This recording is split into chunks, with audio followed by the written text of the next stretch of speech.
Hey yo, welcome back to the Random Show, episode number 90, with I, your host, Agostino Zinga. Random Show, episode number 90. Wagwan for the Wagwan! Wagwan for the Wagwan! Hope you guys are doing well out there. Welcome back to the Random Show, episode number 90, with I, your host, Agostino Zinga. I hope you are doing well. Wherever this live stream may find you, I hope you're doing splendid, my friends, wherever you are. Hope you are doing well. What's the chat saying? Wagwan. Everyone hanging in here who's been here from the beginning. Hope you make sure that you smash that like button for me so the discovery is nice and tight and where it needs to be. As you can see, I recently washed my hair, so it's looking nice and voluminous. Look at that volume on my hair. You see that volume? Look at that volume. Look at that volume. Yay! Yay! Hair's nice and washed and bouncy. I'm showered for a change. Brushed my teeth. Looking crazy. You know what I mean? Looking good out here. But big up everybody in the chat. Big up everybody hanging in. I've got to move this camera a little bit because it's making me look like I'm cut off a bit. But hey, we'll make it work. But yeah, big up everybody in the chat. Big up everybody hanging in there. Appreciate all you guys. Yeah, you know how it is. 4C settings. Yeah, Uche knows. But yeah, big up everybody in there. Appreciate you all. But yeah, here we are, man. Random show, innit? Random show settings. You know the vibes. You know the settings. You know what we do. We speak about all things concerning, you know, comedy stuff, JRE universe, Bufferverse stuff. Many things to dive into. We got to flipping dive into all the nonsense happening with BGL. BGL being a naughty boy. He's out in the streets, mate. Doing some naughty things. Grown-up things.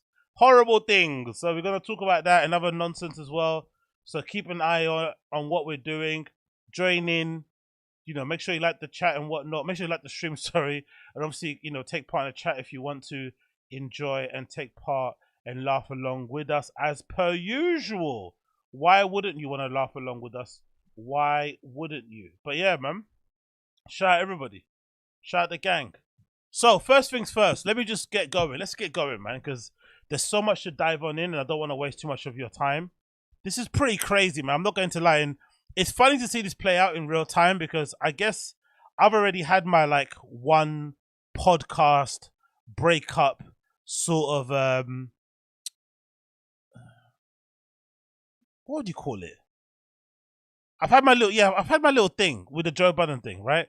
When Joe Budden's podcast was popping, I was a fan of it, and he ended up going through that passa with Rory and Moore. He ended up firing them. That was one of the kind of first times I was like, oh man, this hurts. This kind of maybe feels like how, you know, some of you old guys must have felt when Opie and Anthony, you know, stopped being a show, when Howard Stern stopped being good. I can now understand why those guys would get emotional. Before I was like, oh, it's only a radio show, it's only a stream, it's only a podcast, who really cares?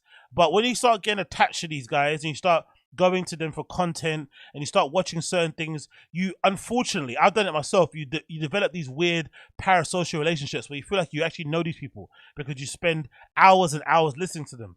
Then when they break up and they stop being friends, it legitimately feels like you've lost a friend. It's flipping weird, especially if they split. You have to try and pick who you decide to go with. And usually you end up picking neither. For instance, the Joe Budden podcast split.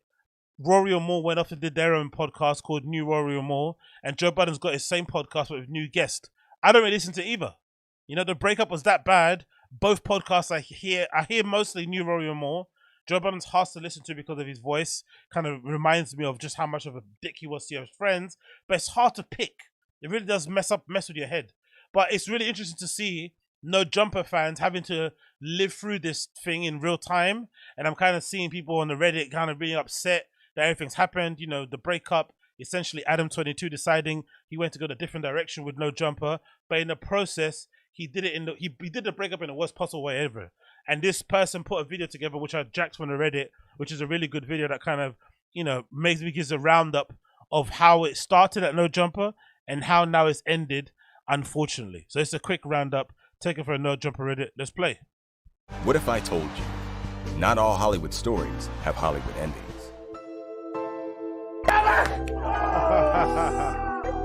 New life into the brand. Everybody's seen it. We all know. I don't even really like him. No, I'm just kidding. The man himself, do know. The shoe game is looking pretty nice, motherfucker. Oh no. Not the mama, not the mama, not the mama, not the mama. Josh. Yes. Josh, okay. He was happy. AD when. Get it how you live, you bitch ass nigga. Fuck your mama, nigga. Fuck your bitch. Just know niggas got a little experimental at one point in life. Well, as soon as it happened, just because. Yeah. On the show. I've been next to you, you know, in life or death situations. Have I not? AD, I feel like we have different podcasting styles, and I feel like we're not really like a great podcasting duo. We put in our resignation papers today. And nigga, because I gained weight too when I told the motherfuckers I ain't gonna down there. So, of course, when it comes to No Jumper, for me, the sad thing about it, personally, is that I felt like this could have been avoided. This could have been avoided mostly because at the core of it, what Adam wanted for his network isn't too bad, right? He wanted to change. He wanted to take in a different direction. And if you're actually a fan of No Jumper and you listen to the shows, you could have seen that over the last few months, you know, the chemistry just wasn't there anymore. Maybe partly because, you know, Adam basically let them do what they wanted in terms of off stream, in terms of you know, No Jumper. They had their own streams that they were doing, Fig community, whatever it may be. Sorry, back on Fig community that they were doing, respectively with AD and T-Rail. And that was obviously kind of becoming lucrative. They were making money. They're putting on live shows, which have sold out 2 days back to back. They're getting a lot of viewers and whatnot. It's picking up steam. So you can understand Adam being a little bit annoyed and thinking, hey, you guys should be focusing here because this is your main breadwinner. At the time it was. But because you're streaming way more than you're working here, by the time you do come to work on No Jumper, you're already tired, right? You've been out-contented. You don't really have much more to give. And you're not really offering your best self on this platform. And he wants that. And then, of course, over time as well, you felt like they were just kind of turning up and cashing in checks. They weren't really trying too tough. For any other reason, we don't know what's going on behind the scenes. But as an outsider, you could tell the magic wasn't there. They weren't trying as hard as they were before because they had their own thing going on naturally. And I felt like as well, Adam was like discovering that he wasn't really enjoying talking about hip-hop stuff anyway. He wanted to talk about other things. Like he, you know, I think he said it on, I think he's been on record to say that he actually enjoys recording the other podcast that he's got on his channel called Sledge Lords that he does with that guy, Danny Mullen.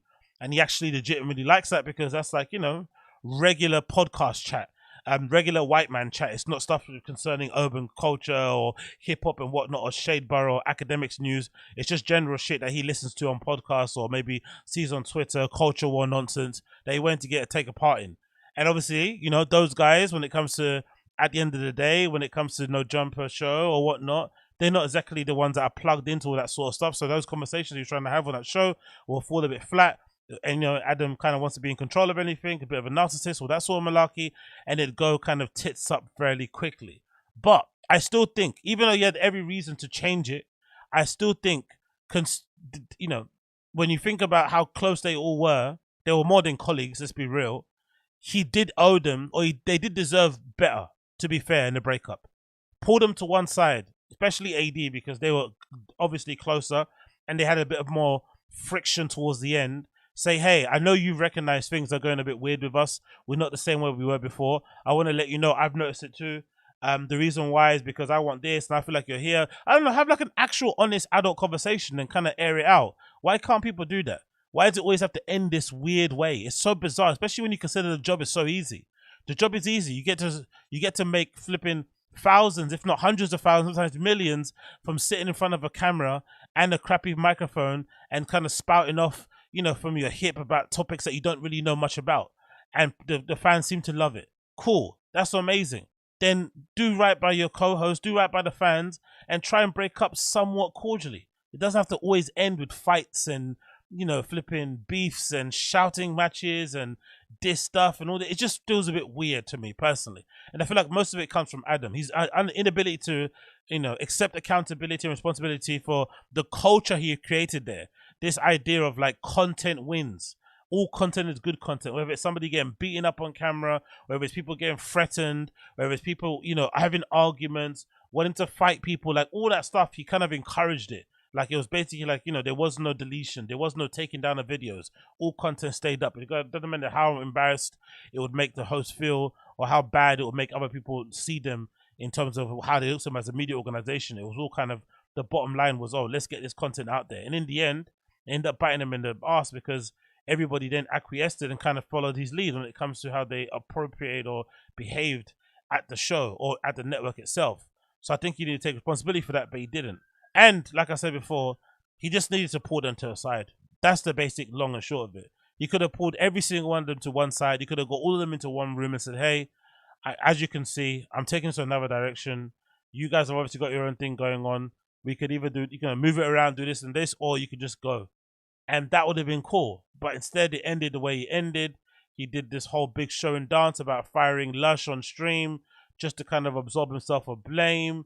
He flipping tried to work, you know, T-Rail and AD against each other, like trying to offer T-Rail more money for this, the stuff with House on before. Just horrible, horrible, horrible, horrible. So, you know, I'm a fan of Adam 22. I think what he's done with No Jumper is amazing. I think the early parts of No Jumper, when he was interviewing all those SoundCloud rappers, it was legitimately a really special time in culture and in music overall. But over time, I felt like he just got bored of doing that sort of stuff and wanted to move on, but just didn't know how.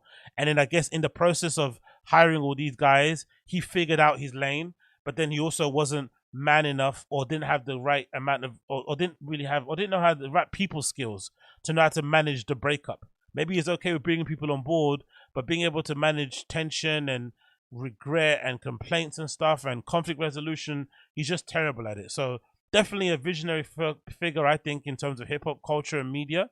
But when it comes to being an actual boss, probably one of the worst of all time. He's probably up there with Joe Budden in terms of his inability to have any sort of people skills, his inability to read the room, to accept responsibility, to see things through other people's eyes, and just operate like an actual owner, right? Like an actual man. Like he just, you know, just a bizarre human being.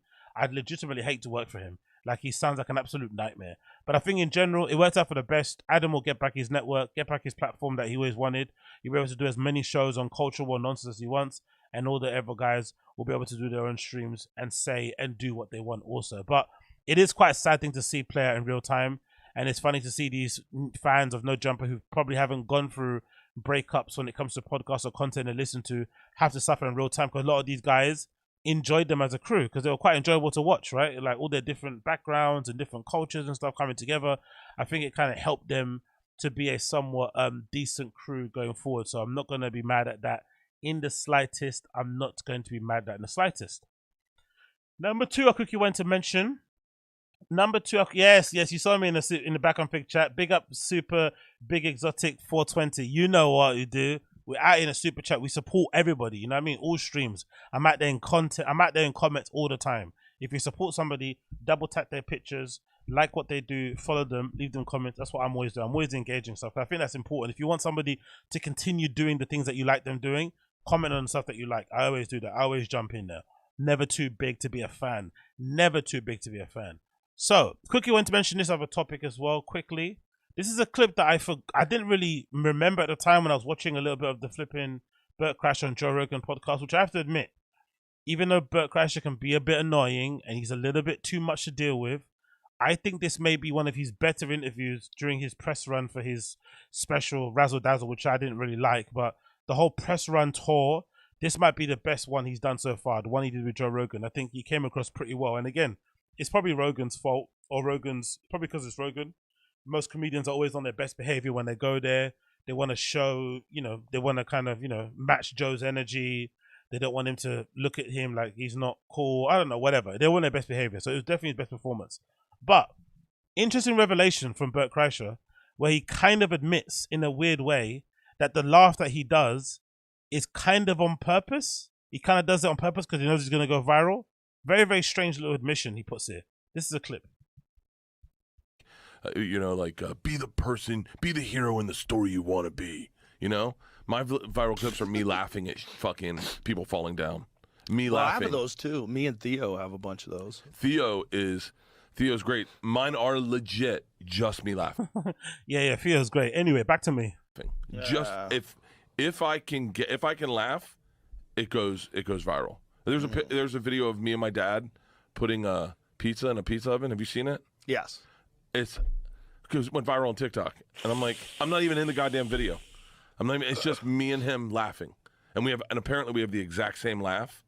We talk, we go. Yeah, this is the Chinese. Isn't it a trip? Usually, whenever you see people that are obsessed in media or in content with virality and marketing, they don't look like Bert Kreischer, do they? Right? Like, so no offense, right? It just is like it's like a big, like a fat drunk dude who's obsessed with going viral and marketing, but also who spends so much time on that stuff that you're wondering, what are you actually good at? Like, imagine you go viral, you're on my feed, I see you, I like the little clip, and then I will watch your content. What am I actually getting? I have to decide. This is what I was thinking earlier on. So he does this, he goes viral, it works for him. But then once you get into the content, once you get into the content, I don't know, room or whatever of what he has to offer, right? Whatever the funnel, right? The content funnel. He pulls you in. You have to decide what you want to check out from him, or what you're going to stand by, or what you're going to watch. Will it be his stand-up? Will it be his podcast? Will it be his cooking show? What's the thing that's going to really kind of make you a fan? Maybe all the above. I'm not really too sure, but if anything, he's funny on the podcast and he's a stand-up. And the stand-up is also for an acquired taste. It's not really for general, I'd say, I don't know, is that right to say? It's not a general humor? I don't know what it is. It's kind of really disturbed the way I kind of look at this stuff. It's really kind of messed it up. Because I think in the past, I was very much set on the idea that stand-ups, for the most part, you're either funny or you're not funny. Obviously, you developed your craft over time with experience and going up a lot of the times, but I thought a lot of it was kind of instinctive, was almost sort of like natural, talenty type of vibe, right? Having the timing and the wherewithal to understand, to be able to pluck or be able to extract something funny from something super dark and flip it. I thought that was something that you just had or didn't have, but then you honed it over time. But having seen these guys within the Jerry Extended Universe and Bupperverse, a lot of these guys are like working comedians, like legit, like working. They sit at a table and they just try and force a joke out of them. And I guess if you do it enough times, if you sit on your table every day for an hour or two and try to write jokes, I'm sure after, doing that every single day for 2 years, 3 years, 4 years, 5 years, you'd have some pretty decent material. Now, would it mean that you're a funny person? Would it mean that you would make most people laugh? Probably not. But then all you have to do nowadays, as we've seen with most people who don't get cancelled, as long as you have your little community of people that like you, you're basically, you're safe from any sort of cancellation, and you also got a guaranteed fan base that'll follow you everywhere. So even though Bert Kreischer's laugh might be viral on purpose, right? Even though it might be the purpose, right? Viral. Even though that's a thing, his fans still like it. Like, his fans know what they kind of know what he's kind of selling, and they want more of it. That's why he keeps creating those viral videos of him laughing, because he sees the analytics, he sees the money that comes in his pockets, he sees his engagement, he sees his follower count, all that stuff go up. So clearly, as most content creators would do, he'll recognize what's doing well and then just double down on it, triple down on it, quadruple down on it until you kind of run that thing dry. And that's exactly what he was doing. But it's, I think, a weird admission he kind of made here on this show. I'm not going to lie. It's a bit of a weird one. They kind of randomly says, hey, by the way, yeah, I know what goes viral, my laughs, so I keep doing it. It's just a bizarre thing to say. But it also got me thinking in general, after watching the special, right? Because I watched a little bit of Andrew Santino's Cheeseburger, which I find decently quite funny, to be fair. But then he nearly lost me in the beginning. He starts off with Andrew Santino's special talking about COVID. And immediately I was like, God almighty, these guys just won't let go of COVID, innit? They just won't let go of COVID. It's like a never-ending cycle. COVID, COVID, COVID, COVID. But then once you get over that COVID part and you just start talking about hospitals, all that sort of stuff, it starts to get pretty decent. I'm not going to lie.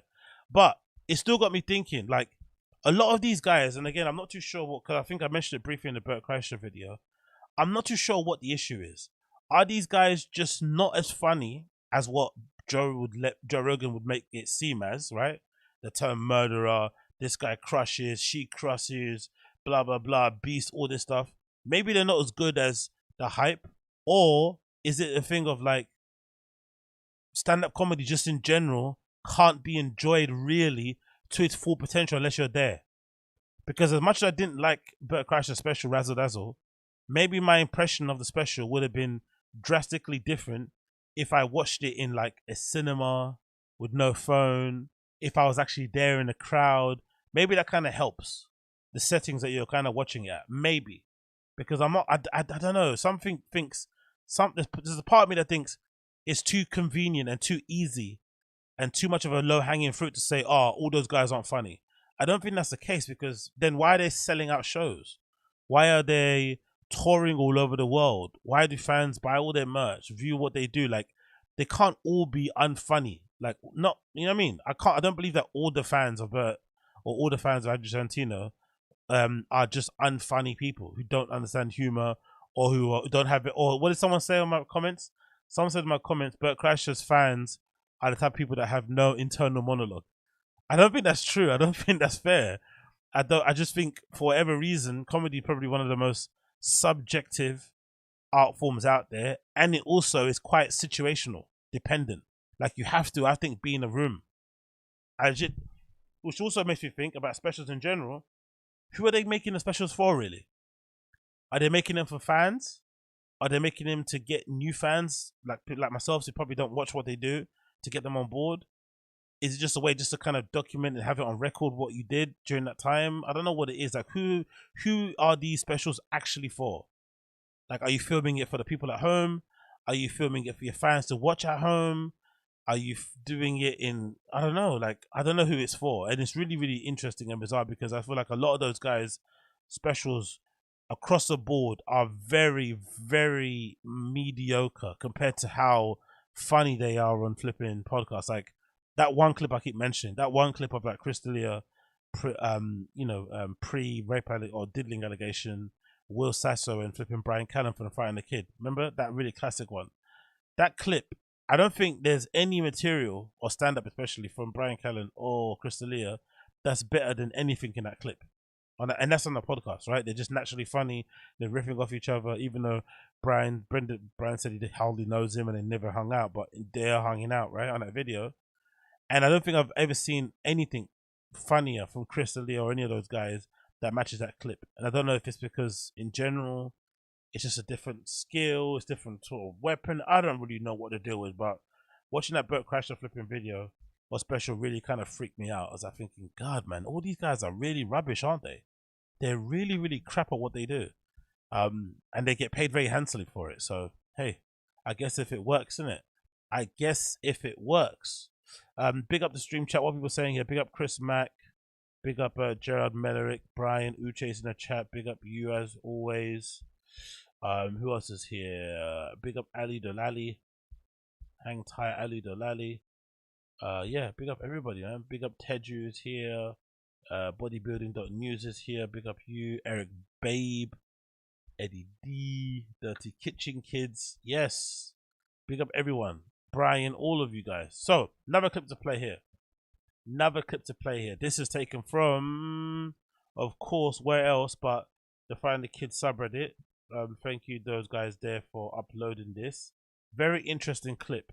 This features Luis J. Gomez, who now confirms that he has tried to reach out to Brendan Schaub to try to get him on Legion of the Skanks. Imagine that. After they got Brian Callen on there and they fumbled it and it was a bit of a nothing burger, they're now trying to go after Brendan Schaub in an effort to, I guess, boost their numbers, embarrass him, you know, whatever they're going to do. So this is Luis J. Gomez talking about it on his pod, I'm assuming. Schaub and Brian Callen yesterday. Nice. So would you guys, if we did a crossover LOS Fighter and the Kid, would that be something that people would want to see? Oh, fucking course. I think so. I think it'd be fun. I think there's a, look, if Schaub can come in and just be a fucking ball buster and just take his licks and fuck around, because dude, that's what Whitney did. That's what Callen did. Yeah. I think our audience was super receptive to it. You know what I'm saying? So it's like What money does you want? No, there's more money. Yeah, he does. I spoke to him. We spoke on the phone. I never spoken to him on the phone before. Really? Yeah. So what did he say? So what do you mean? He was just like, he was essentially like, yo, I thought you hated me. So, you know, and I was like, bro, I was like, I don't fucking know. I guess it's taken from his Twitch stream, I'm assuming. I guess he's on Twitch. Know you.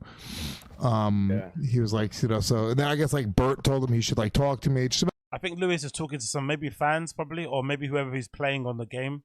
Maybe he's talking to them through the game or through Discord. some random, some other shit having nothing to do with the podcast. But then we spoke. And we talked about maybe doing a show, and he was like, "I think you're, you know, I'm not sure your audience would like me." And I was like, "Yo, first of all, my audience would love if you just came on and fucking like we're like real. Our audience would love it. Our audience would fucking love it. You know what I'm saying? Like, the problem is, I think a lot of LA comedians, I think they look at it like they don't understand. Like, what's funny is being a loser. It's not funny being like there's nothing funny about Brendan Schaub knocking out Crow Cop. It's hilarious watching him get knocked out by fucking what's his name? I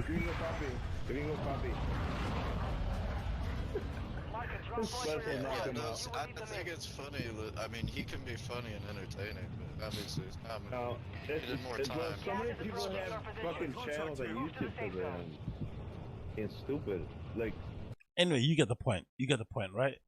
Clearly he wants to get Brendan on there in the same vein that he got Brian Callen, and then I guess he echoed the thoughts even more so in his Instagram stories with this following screenshot that says the following here. Somebody asked a question on Instagram. Lots of fun stuff happening. SKANKS new special. Ask me anything, and somebody asked him a question. You're the fucking man, bro. Here's a question: would you have Brendan Schaub on rap and Legion of Skanks? And Luis J. Gomez replies, I actually spoke with Brendan Schaub very recently. We're trying to do an LOS TFATK crossover episode. Stay tuned. Personally, for me, this will be a nothing burger. I think if you're out there trying to, you know, eagerly anticipating this and wishing this happens, it's going to be a monumental thing. I think you should temper your expectations. One thing we know about Luis J. Gomez is that he's desperate to get back into Joe Rogan's good graces. For whatever reason, Joe Rogan doesn't like him. He's okay with Big J. Okerson. He's fine with Dave Smith. He follows all them. The comedy flipping Mothership follows both of those guys. But for some reason, he doesn't fuck with Luis J. Gomez. And it's funny because I think one time one of them, I think maybe Big J, said something like, oh yeah, I'm going to bring Lewis. And I think on a stream or something. And Joe was very unenthusiastic. He just doesn't like the guy whatsoever. And I think he's trying to get himself back in Joe Rogan's good graces by obviously trying to be pally with Brendan again. He probably thinks that's the only way that Joe's ever going to maybe change his mind on him and have him back on the show as a solo guest, or have him back on the show overall, or just maybe just be his friend. That's definitely, I feel like, what he's trying to do. If not the case, then the reason why I think it's going to be a nothing burger, because if you remember the Callen one, there was loads of expectation on it. Then when it came for Callen being on there, it seemed like all those guys were just starstruck, especially flipping Luis J. Gomez. He was really hammering it up in terms of laughing and trying to force a connection with Brian Callen. It was just a bizarre thing. You saw, you know, how all of them, for the most part, whenever they get confronted with those guys who are close to Rogan and in that LA scene, they kind of, you know, acquiesce and become really timid and become really shy, really cringe very quickly. So I don't really think it's going to be anything great. And I think if you're Brendan, you probably don't go in either, because they're definitely going to, you know, they're definitely going to be laughing at you, not with you. So it probably isn't for the best if you go there and ridicule yourself and provide the internet with even more cannon fodder to go after you. So I think it's all really mute and sort of kind of lame. And again, just exposes how flipping, you know, conniving and slimy all these guys are in that scene, man. Just doesn't make any sense. One moment they're cussing him out, next moment they want to get him on the show, try and be pally just so they can get flipping Rogan back on their backs. Flipping weird. Exactly. Robert, they're just being nice. Exactly. Yeah. What's saying here? Chris Mack said, you remember how when Rogan said he hated Bert, when it gets down there, why? Yeah.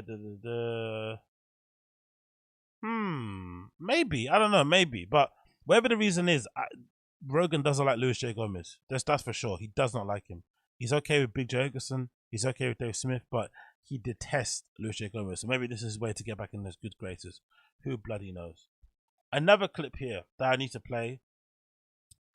Do I need to play this? Yeah, I do need to play this. This is fucking weird.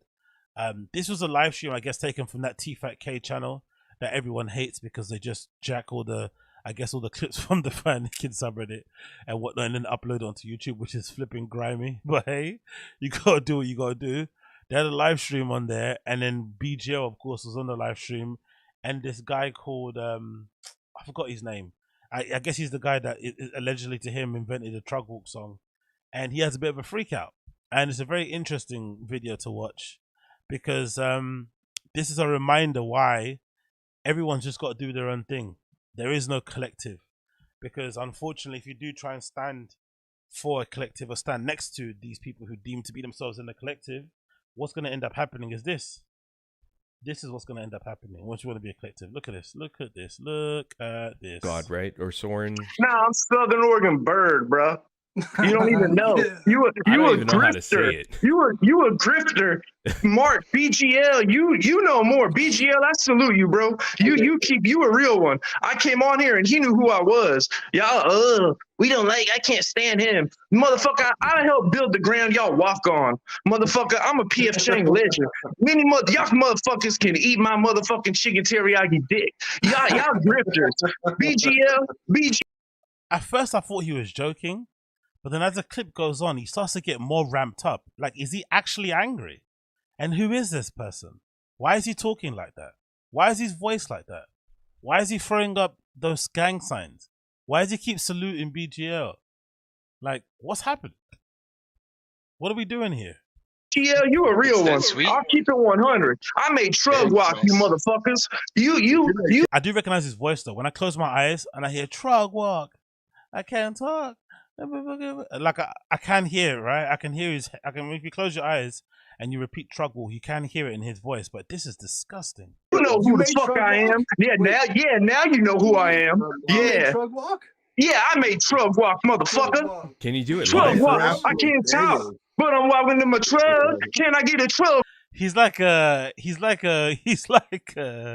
Thea Vaughn's evil brother, isn't it, or something, right? Evil Thea Vaughn. Or maybe no, I don't know. Like, guys like this, guys like him, make me believe Thea Vaughn's stories. I know some of Thea Vaughn's stories sound a bit far-fetched, but I'm sure there's many different characters all around the United States that are like, you know, they're a little bit, you know, might got dropped on his head a couple of times. Like, this kind of reminds you of those kind of guys. So when I hear Thea Vaughn say these stories of how he grew up and this neighbor that had the flipping wooden t-shirt, or this guy that used to use his eye as a baseball, as a ball to play baseball with, I don't know, whatever. This kind of makes me believe it. Wow, I'm redacted. Yeah, so how about y'all show a little mother... Oh, God almighty, BGL. You see BGL's like a rhythm. No, we got to go through that again. Did you guys see BGL trying to dance? You see BGL's two-step? Yes, big up. Oh, why is that there for? Hold on, let me move this again. Sorry, what is that? Is that me or is that someone else? Okay, I don't know.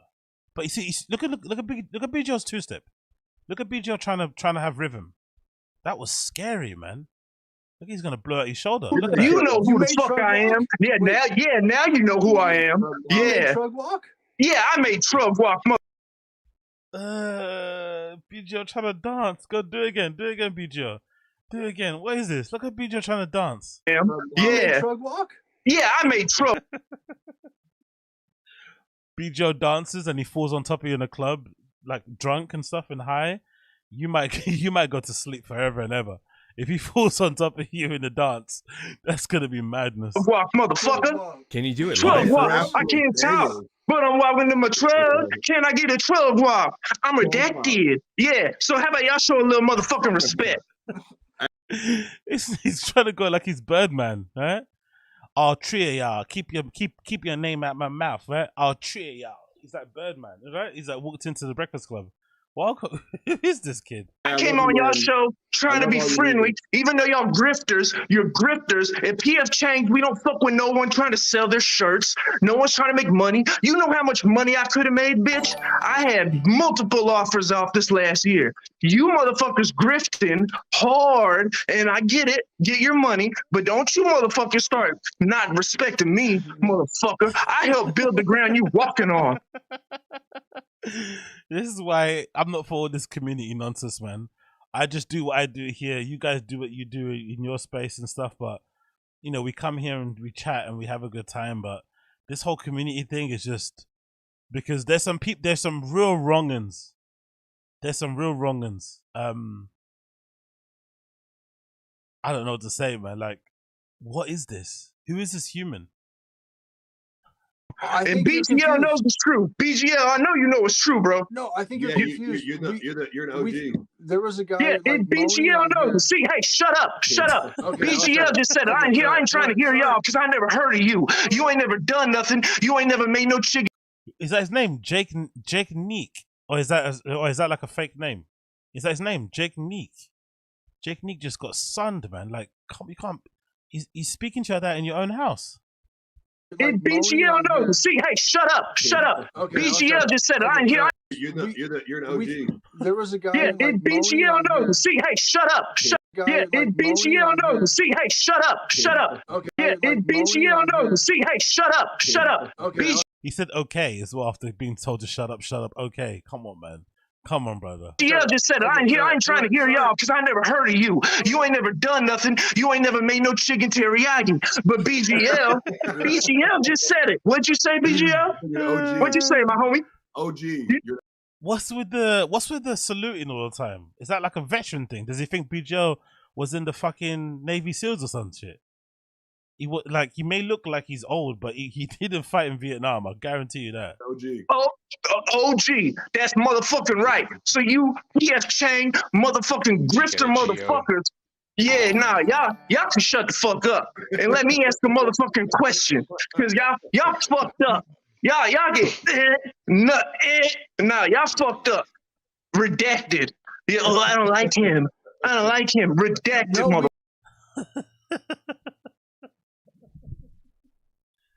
I don't know what's going on.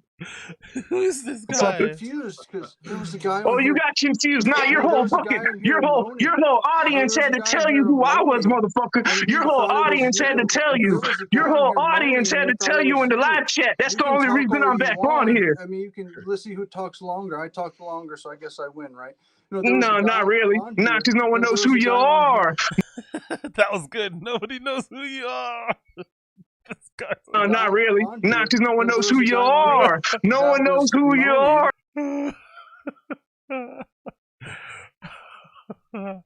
By the way, people in the stream chat, what accent is this? Is this like a made up accent? Like, what is this?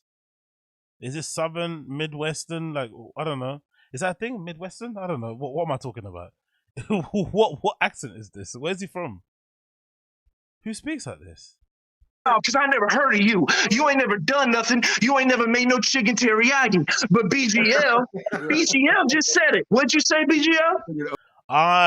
It's like an urban Southern accent. He's trying to. So it's like a wigger, right? It's like a wigger. It's like a wigger accent. Is it Jerusalem? The accent's from Jerusalem. What the fuck is this person? Who is this human? This is hilarious. OG. What'd you say, my homie? OG. You're an OG. OG. That's motherfucking right. So you PF Chang motherfucking grifter motherfuckers. Yeah, nah, y'all can shut the fuck up and let me ask the motherfucker. Okay, then I guess we can shut the fuck up. But yeah, this guy went on there, caused an absolute mayhem, had everybody cracking up, and has really split PF Chang's. Really split PF Chang's. People are denouncing him. People are rescinding and hanging up their aprons as we speak because he's a bit of a dork and he's a bit lame. No one wants to be associated with that guy. Oh my god. All it takes is one corny guy to hop out and then suddenly no one wants to be part of the community anymore. No one wants to be community anymore when somebody lame joins in. That guy is flipping bizarre. And if you thought that was bizarre, he decided to apologize to a forum. He apologized to a subreddit. This reminds me of those videos. There's one particular video of this guy called Derish who's like a fan of DSP, but also has a very dodgy and adult-based interest on his Twitter. And he kind of, obsesses over cam girls and stuff. And I guess one time he was being too creepy and he freaked out this cam girl. And I think her boyfriend or someone threatened him or something. So he had to get on, he made a video for on Twitter basically apologizing to a fucking cam girl, which was hilarious. This was like the same sort of thing, It's like him apologizing to some fucking Brazzers model or something. Like, what the hell is this? This is the apology. You know, I'm here right now because sometimes in life when you fuck up, you gotta own it and you have to apologize to the people you care about. And I care about PF Chang's. And Oh man, I think no wonder these comedians make so much money, man, because these are the fans that they have. These are the fans that they have. He's like, okay.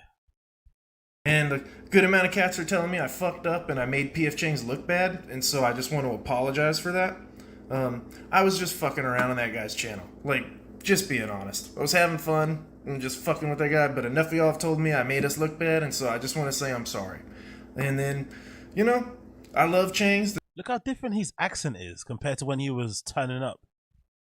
What's that then? Why does he switch to a faux black urban accent when he's turning up, but then when he's talking and apologizing, he sounds sweet. He sounds lovely. What's that about? Is that like gamers? He's kind of like those gamers that play Call of Duty. Whenever they get angry, they slip out they flip and drop the N-word with a hard R for some reason. That's the go-to word. When you're getting angry and frustrated and you don't know what to do and you're dying too often and you're stuck and you're crap, the first thing you think about is N-word with a hard R. That's the first thing that comes to mind. If it wasn't for those dirty, stinking N-words. Like, what is this? This place makes me laugh. I'm not leaving. Like, some people are like, you gotta quit. No, sorry. Like, I'll be here. But this place makes me laugh. You gotta quit. You gotta get a job. You gotta get some hobbies. You gotta have a family. No, it's fine. I prefer to stay on here. I understand if my redacted ass is the butt of the jokes for a little while after this. Hey, it happens, you know? But I just wanted to just say, I'm sorry. Own it. I get it.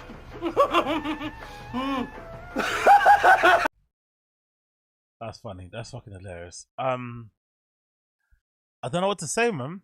I don't know what to say. I don't know what to say, to be fair. I just think it's impossible to laugh at Brendan, but then also be this person. It just doesn't make any sense. You can't laugh at Brendan and also be this guy. It just doesn't add up. In my head, anyway. Maybe it does in his head, but it doesn't add up in mine. But Jesus Christ, man. What an absolute loser. Yeah, no words to say about that. You know, maybe that's what they deserve for being, you know, crooks in themselves. They get a fan base that's very, very suspect also. I'm not really too sure, but regardless, that's what you can do, and that's what you can do. So, it looks like our guy, BGL, is in a bit of bother. He might have done a bit of an oopsie doopsie doop doop doop doop doop. He might have been out there in the streets when he should be at home. He was out there in the streets. And somebody posted this clip of, I guess this must be BGL's wife, I'm assuming. And this was a post that was on her Instagram stories. And she's basically airing BGL out and basically telling us, you know, information that we don't need to know and stuff that should be private. But, you know, these guys have convinced themselves that they're mini celebrities in their own heads. So here we are, we're covering all this stuff. But yeah, this lady is very upset and very angry. And yeah, she said the following regarding BGL. Let's hear what she has to say. Does she give him compliments? Does she say how nice his hair looks when he goes to bed? Does she say she likes to hang onto his arm and he's flipping doing bicep curls or something, or hammer curls, whatever they're called? Let's hear what he has to say. Is it nice or is it bad? Let's see. So, I'm drunk. I usually don't drink because it's really, really bad for my health. Whenever someone says I don't drink, I don't do many drugs, they drink a lot and they do all the drugs.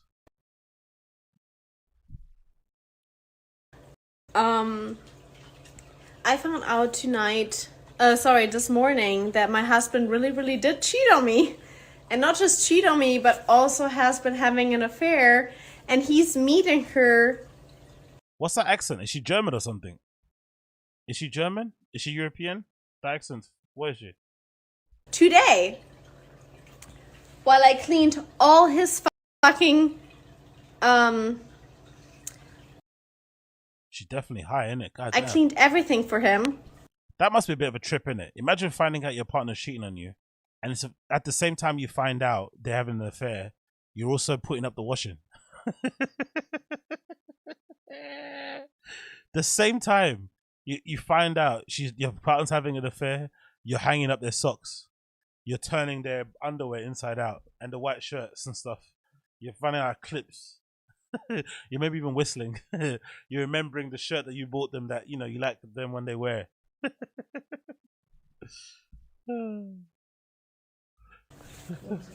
His laundry.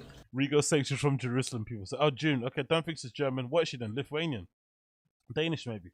I like how everyone's saying different locations, but trying to act like they know. I said I don't know, and then everyone in the chat is saying all these different places all around the world, but they're being very certain. I've seen Danish, I've seen Dutch, Jerusalem, Berghain, Nigerian. Everyone's so sure, but also wrong. I love it. This is the good thing about streams. Be very sure on what you say, even though you're talking out your ass. This is what makes streams fun. Estonia, Lithuania, Czech Republic, Aborigine, Australian. I love it. I love it. I cleaned it all yesterday while I'm working. He's not working because he's a fucking broke ass bitch. And I cleaned everything. You can't call somebody a broke ass bitch if you're looking after the broke ass bitch, because that makes you a bit of a sucker. You know what I mean? If you have a guy, as muscular and as manly and as well kept as BGO at home, if you allow him the opportunity to not work and just be on his laptop all day, that's what he's gonna do, isn't it? Like, you can't complain if he takes advantage of your generosity. And he went to his mom's, and he went to a fucking podcast. He told me from now on, after Brandon, he wants to fucking take me everywhere. I couldn't because my mom was fucking here, and he went to that podcast. Oh, the mum comes to visit. The mum comes to visit. The mum comes to visit. And then in the process, because he can't do nothing because the mum's here, he then goes out and becomes a city boy and falls in love on the streets. Cold world. Yeah, she's German, right? And yeah, actually, she is. I didn't recognize her accent. She is coming today to see him at his mom's house. So I currently have his location because I've been asking about this affair particularly since February 1st, and he's been gaslighting ever since. I have proof of this, and my friends have proof of this, and I will post it eventually. I'm just so shocked that this is actually turning out to be true, because I asked him and I figured it was going to be true, and he's been gaslighting me. Again, I am drunk right now. I don't. You know what? I'm going to take back what. Remember when BGL said, Brendan said, remember that BGL thing? What is it? What stream was it? I think it might have been 10 minutes of Schaub. Remember BGL was complaining that Brendan said something disparaging about his wife or something during some dinner, that she was asking too many questions. And he said, no, she wasn't actually. She was just asking one. I don't know, man. She seems like one of those women that likes to rant, and or maybe one of those people that when they're nervous they ask a lot of questions. So I think that actually happened. I think BGO maybe saw it the other way, but damn it, man, she looks very, very what's that word called? She looks very distraught, but trying to keep it together. This is definitely somebody that's gone through a couple of bottles of wine, maybe more than a couple. You know what I mean? Don't make a lot of sense, but this shit is true. This is happening, and yeah. Okay, so that's the update. It looks like BGO is out in the streets having an affair, it looks like, for the most part, because this is why she seems to be more annoyed than anything, because it clearly means that the end of their relationship is maybe coming. Maybe. That's what she's afraid of. And she was hanging up the washing at the same time. Imagine. Oh my God. Imagine how messed up you must feel, right? Hanging up the washing and you find out your guy's out there in the streets doing what street guys usually like to do. And I guess somebody in the subreddit, thank you for providing this. I had to pull this quickly before it got deleted.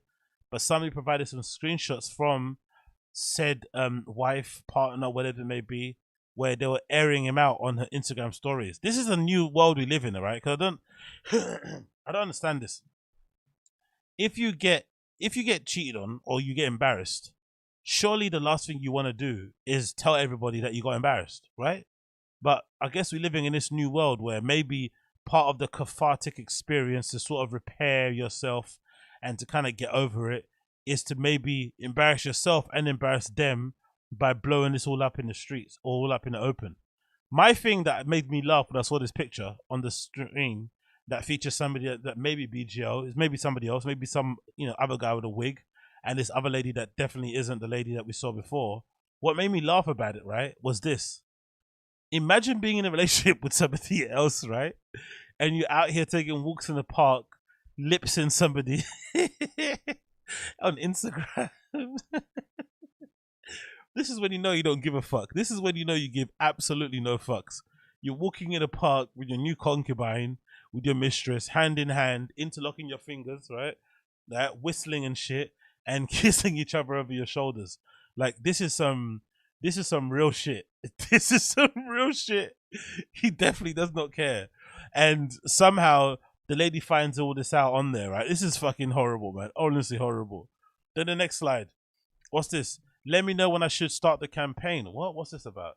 Mark is now starting a smear campaign against me by doing what? I guess uploading texts. I don't know what that says. What do these things say? File for divorce. What? What's this? What are these screenshots? File for divorce. Divorce. If you don't come, we will sign divorce papers tonight. So we're getting to divorce. I'm down to get divorced. Oh, okay, cool. I guess are they playing like divorce chicken? Is that what they're doing? Maybe it's LA, right? If somebody, I guess if you're the guy and you file for divorce, maybe he has to pay out more to her. I don't know, but they're playing some game of divorce chicken. Who's gonna go first, right? Who's gonna actually call it quits? Or we're gonna pretend like everything's cool and then reach the point of what's that thing called? Irrevocable or irrevocable differences, whatever that term they use. This is what it's kind of looking like, right? But divorce chicken is happening. Mark is trying to smear him campaign against me. Okay, cool. Mark is doing that. BGL Mark is out here in the streets. Another one from a account. It says, that's her. Okay, there's a post of what the IG account. She's blocked me, obviously. She also private now. She posted everything I found. She has a podcast about abuse and women standing up for women. It's always them, innit? It's always those are the harlots, right? Those are always the harlots. Those are always the destroyers of household. The ones who claim to be champions of women, allies of women. I wouldn't girl power, all that malarkey, right? They happen to be the ones. Honestly, this couldn't happen to a bigger redact. I said it from the very beginning. I'm sure some of you guys remember in the stream. I was never a fan of BGL. I'm sorry. I always thought the guy was a fucking loser. And this is a really good example of it. Look at this mess. Isn't this man like 40 plus years old? And he's got himself in a mess that looks like he's some sort of TikToker or something. Maybe he is. But guy, you're not 18, bro. Like, what is this?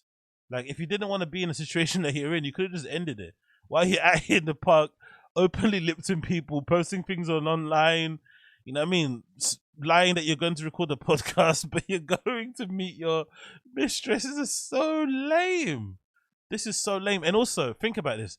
This is coming from the guy who was saying Brendan was out here flipping cheating on the Mexican every single day. Do you remember when you were saying that? You got on his moral high horse, saying that how Brendan's a bad guy, a bad partner, and he was doing even worse.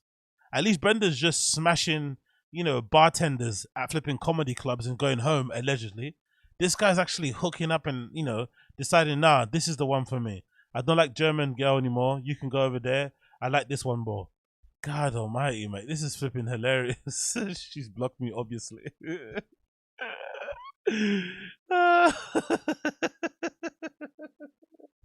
She was standing, she has a burger. Yo, imagine listening to the podcast of somebody that, oh man, life is so cruel. She had to sit there and hear this girl giggling and whistling and talking about she had a nice weekend, knowing full well that the reason why she had a nice weekend is because Mark was probably blowing her back out. Absolutely crazy. Another screenshot. The girl messaged me threatening me. Okay, so this is the girl. Oh, they look kind of similar, innit? No? Or am I bugging out? They look kind of similar. So Mark has definitely got a type, it looks like, you know? Or am I bugging out here? Mark has a type, no? Like the eyelashes, the cheekbones. Does she have a piercing too? I think she just might have a septum. They kind of look very similar, innit? No? Or am I bugging out? They look very, very, very similar. Like one's kind of like, you know, what's that thing called? Is it what kind of blonde is it? It's like that strawberry blonde. One's strawberry blonde, one's more gothy looking, but they got a similar type of vibe, right? The eyebrows, the eyelashes, the nose, the pouting of the face. They're all kind of similar. So clearly BGL's got a type, innit? He likes some alt. He likes alts, right? Couple of tattoos, maybe some dolls killed stacked, you know, buffalo sneaker shoes, maybe a septum, right? Maybe a really cool trendy tramp stamp just above the bum crack or something. Maybe a really artistic, like, you know, those kind of OnlyFans girls that have like really artistic pictures where people take SLR pictures of them like splayed or in bondage or like over a truck or like pretending to ride a motorbike. That kind of vibe, right? Like edgy, you know? Like my ex-boyfriend's in prison for murder. That type of vibe. Yeah. BGL's got a type. Man's got a type.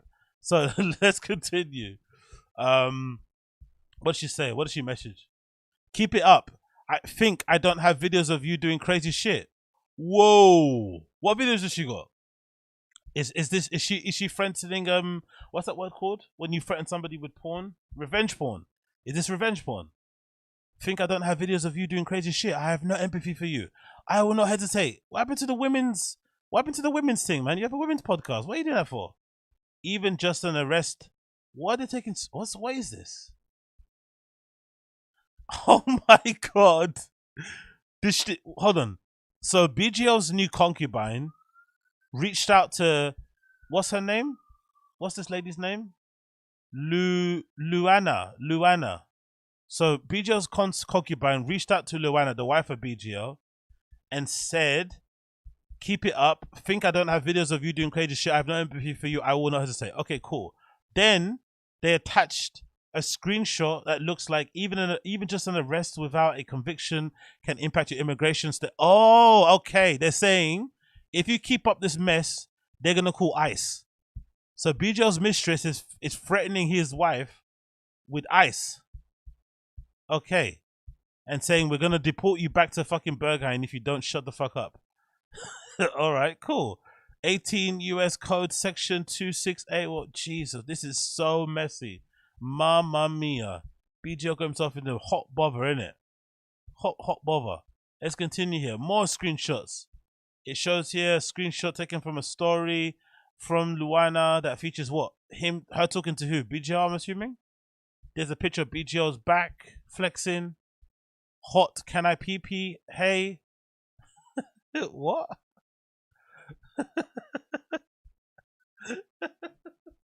What are we seeing? Hold on. What's can I pee? Does she mean like he was in the toilet and she wanted to go in? Does it mean that she wants him to open his mouth? Like, what's happening here? Can I pee? I don't know. Anyway, hey. Then BGL says, I guess it's him, right? Thank you for help with the laundry, babe. I really appreciate it. Sorry for being grumpy about the tank tops and boots. LUANA, stop washing my tank top with my boots. My boots have to go with my shoes. Oh.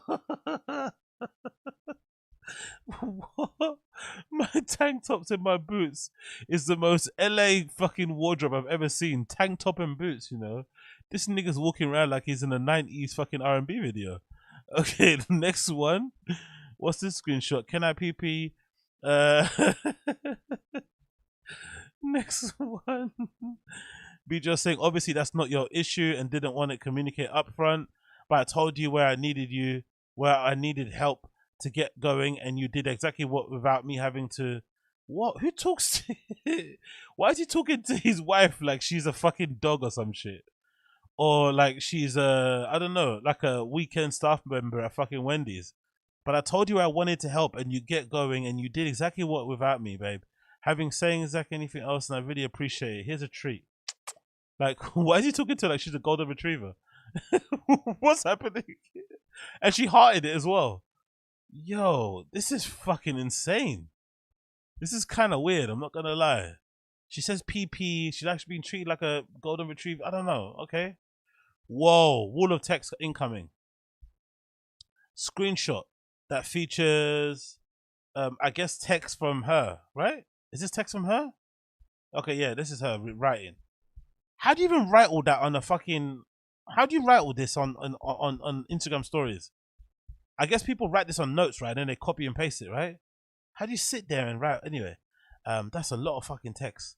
Anyway, let's say, I've been trying to sleep, but I can't. The worst about all of this, all of this has been the amount of gaslighting and lying Mark has done. He's even gaslit me for hours this morning about meeting her, where the kissing photo was taken. This wife, she went and retraced the steps and just stood in the park waiting for it to bump into the lady, and she bumped into her. What kind of park is this? Is this like the only park in LA? Like, what? I don't understand this. She went to the saying that he's even gaslit me for hours this morning about meeting her, where the kissing photo was taken, and saying that he never met the bitch, calling me and saying she's a psycho who's making this up and that I have to believe him. Oh my God, he's doing the same things that Brendan Schaub does to him to his wife. That's real abuse, isn't it? Brendan Schaub has a lot to blame, he has a lot of fucking victims. His poor behavior and lack of flipping accountability and respect for people has led to the point of him now treating his wife the same way. Shit, BJ's gadooshing his own wife, you know. This is fucking mad. He had an excuse for everything. The hairbrush I saw in the photo that I knew was his wasn't his. It's a generic brush from Target. She got to Target too to ask them about the brush. He gaslit me. Till my friend sent me a photo of them kissing, and then he told me to file for divorce. So the friend found a picture of that girl kissing. So they all know each other, basically, I'm assuming. How did that friend find that account? He'd been daily gaslighting me ever since I found the card letter on February the 1st and swore he didn't cheat. He had spoken to her at a show because she was a fan. Oh my God. This is why BGO was saying what he was saying about Brendan. They all pass around itches, eh? They all pass around concubines and conquests.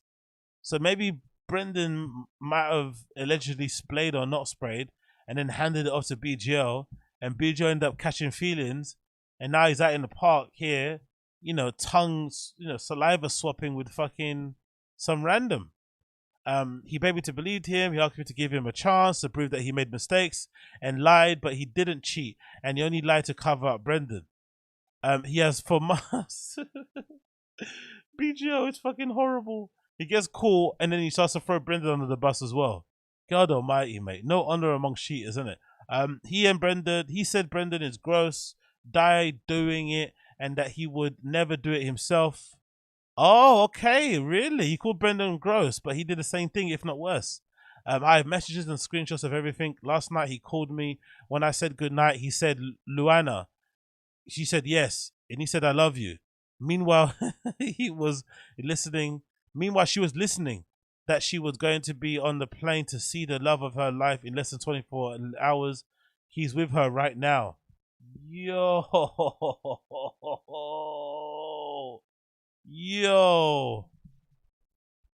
Yeah, one thing's for sure. People are saying too many words. One thing's for sure. They definitely share the coke in this household. It's definitely a communal coke. They probably have a little pot that they all kind of take some dabs out of allegedly. Because Jesus, man, that's a lot of fucking paragraphs. That's a lot of lines with only one line break. So she probably wrote the whole thing in one block, got scared, and she had to break it up. But that's a lot of fucking text. Jesus. And imagine, English isn't her first language. Imagine what she must sound like when she's ranting in German. Woohoo! Another one. What's this meant to show? I guess this is the concubine. Guys in the chat. If you know, you know about this bed frame, and girls that have if you know, you know. No, guys in the chat. If you know, you know about this bed frame. If you know, you know. This is like the live. What's that thing called? Live, laugh, love. Live, laugh, love. If you walk into a room and you see this bed frame and you see a live, laugh, love, whatever thing, you know Wagwan. You know what the deal is. But yeah, cool. What do you call it? Was it? This is her. You glow when you're happy. Oh, you glow when you're happy. So this was a post made around the time that she was linking up with BGL. Yo, the wife must be furious, isn't it? This girl is living her best life. She's posting pictures of her skipping in a park, having a morning coffee, sitting out on the porch, saying she's loving life, enjoying it. And the wife knows full well the reason why she's enjoying it is because her husband is blowing this lady's back out in one of those beds. Right? If you know, you know. Let's scroll down here. You lied. What's that? You lied. You cured her. You met her. Mark, you kissed her. You lied about everything. Huh? No, when? I was there. Mark, she's posted it. I love Mark pretending like he can't see that screenshot.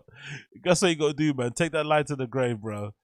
Oh, that screenshot is fucking damning. Like, you know what, go on. You've seen that orange. You've seen that orange carpet before. You know what it looks like. What's the next one say here? Her when? I was there. Marg, she posted it. When you were there. Marg, tell me the fucking truth. Call me right now. You owe me the truth right now. Make me tell the truth. I just tried. Make me tell the truth.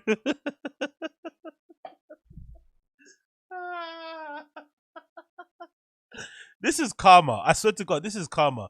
And I don't want anyone in the chat saying anything any different. I said from minute 1. I said from minute 0, I didn't like this guy. Why did I didn't like this guy? Because I felt like even though Brendan's a piece of shit, even though Brendan's a fucking douchebag and we all flipping laugh at him and point at him and think he's unfunny, he was Brendan's friend despite all his errors and his mistakes, and he knew how the guy was but still wanted to be his friend. Then the moment they get to some passa, here he is airing out all the guy's business, going on a fucking media tour and trying to pin his entire post-TFATK career on being the guy that hates Brendan the most. Terrible way to go about things. Terrible way to go about things. It probably showed more about him than anything else, that you could be someone's friend, and then as soon as you have a little falling out, which I don't really think is that big of a deal personally, it happens all the time. I know it's to do with money, it might be a big deal, but the way you went about it left a bit of a dirty taste in my mouth personally. There you can go at that. But hey, here we are. Make me tell the truth, Marg. Make me tell the truth. House socials, make me tell the truth. Addies, beg to differ. We've got so many flipping new terms in the last few months. I've never fucking seen her, he says in all caps. Marg, you are worse than everything. I love that line. You are worse than everything. That is so fucking cutting, isn't it? You are worse than everything. Let's see what the other thing is. How did Marg get out of this? How did Marg get out of this? Marg, you are worse than everything I ever thought. You think I met her in San Rafael? 100%. You hanging up. You do nothing. You are lying. You are buying time. I didn't meet her. I haven't seen her. Marg, lying. You behave exactly like you do every time. Okay. Cool. She's not having it still. Let's see the next one. Mark must be sweating. Mark probably isn't sweating now because I'm assuming he probably doesn't care. Because if he's going out here, you know, interlocking hands with people and kissing them in the park, I'm assuming he's kind of over it. So maybe he's looking for an exit. So maybe he doesn't really care. But Jesus Christ, man, the trail of destruction he's left. He's broken fucking Brendan's heart, right? If you're gonna hurt me, brother, you hurt me. And now he's broken this German lady's heart. I haven't seen her. He's referring to her posting a photo of her in San Rafael when he was there. Oh no, she baited up the spot, didn't she? She baited up the spot. They went away somewhere. She didn't, you know, obey the rules of not posting pictures. She posted a picture and then boom, that got screenshotted and here we are. What's that thing called? I haven't seen her. You behave exactly like you do. What did I do? What the fuck did I do? I don't know what the fuck the tag is. Marg, you were in San Rafael. There's a lower, what's that? There's a lower saying you'll meet in January. Was she? January, and then you did. That's why you didn't call me.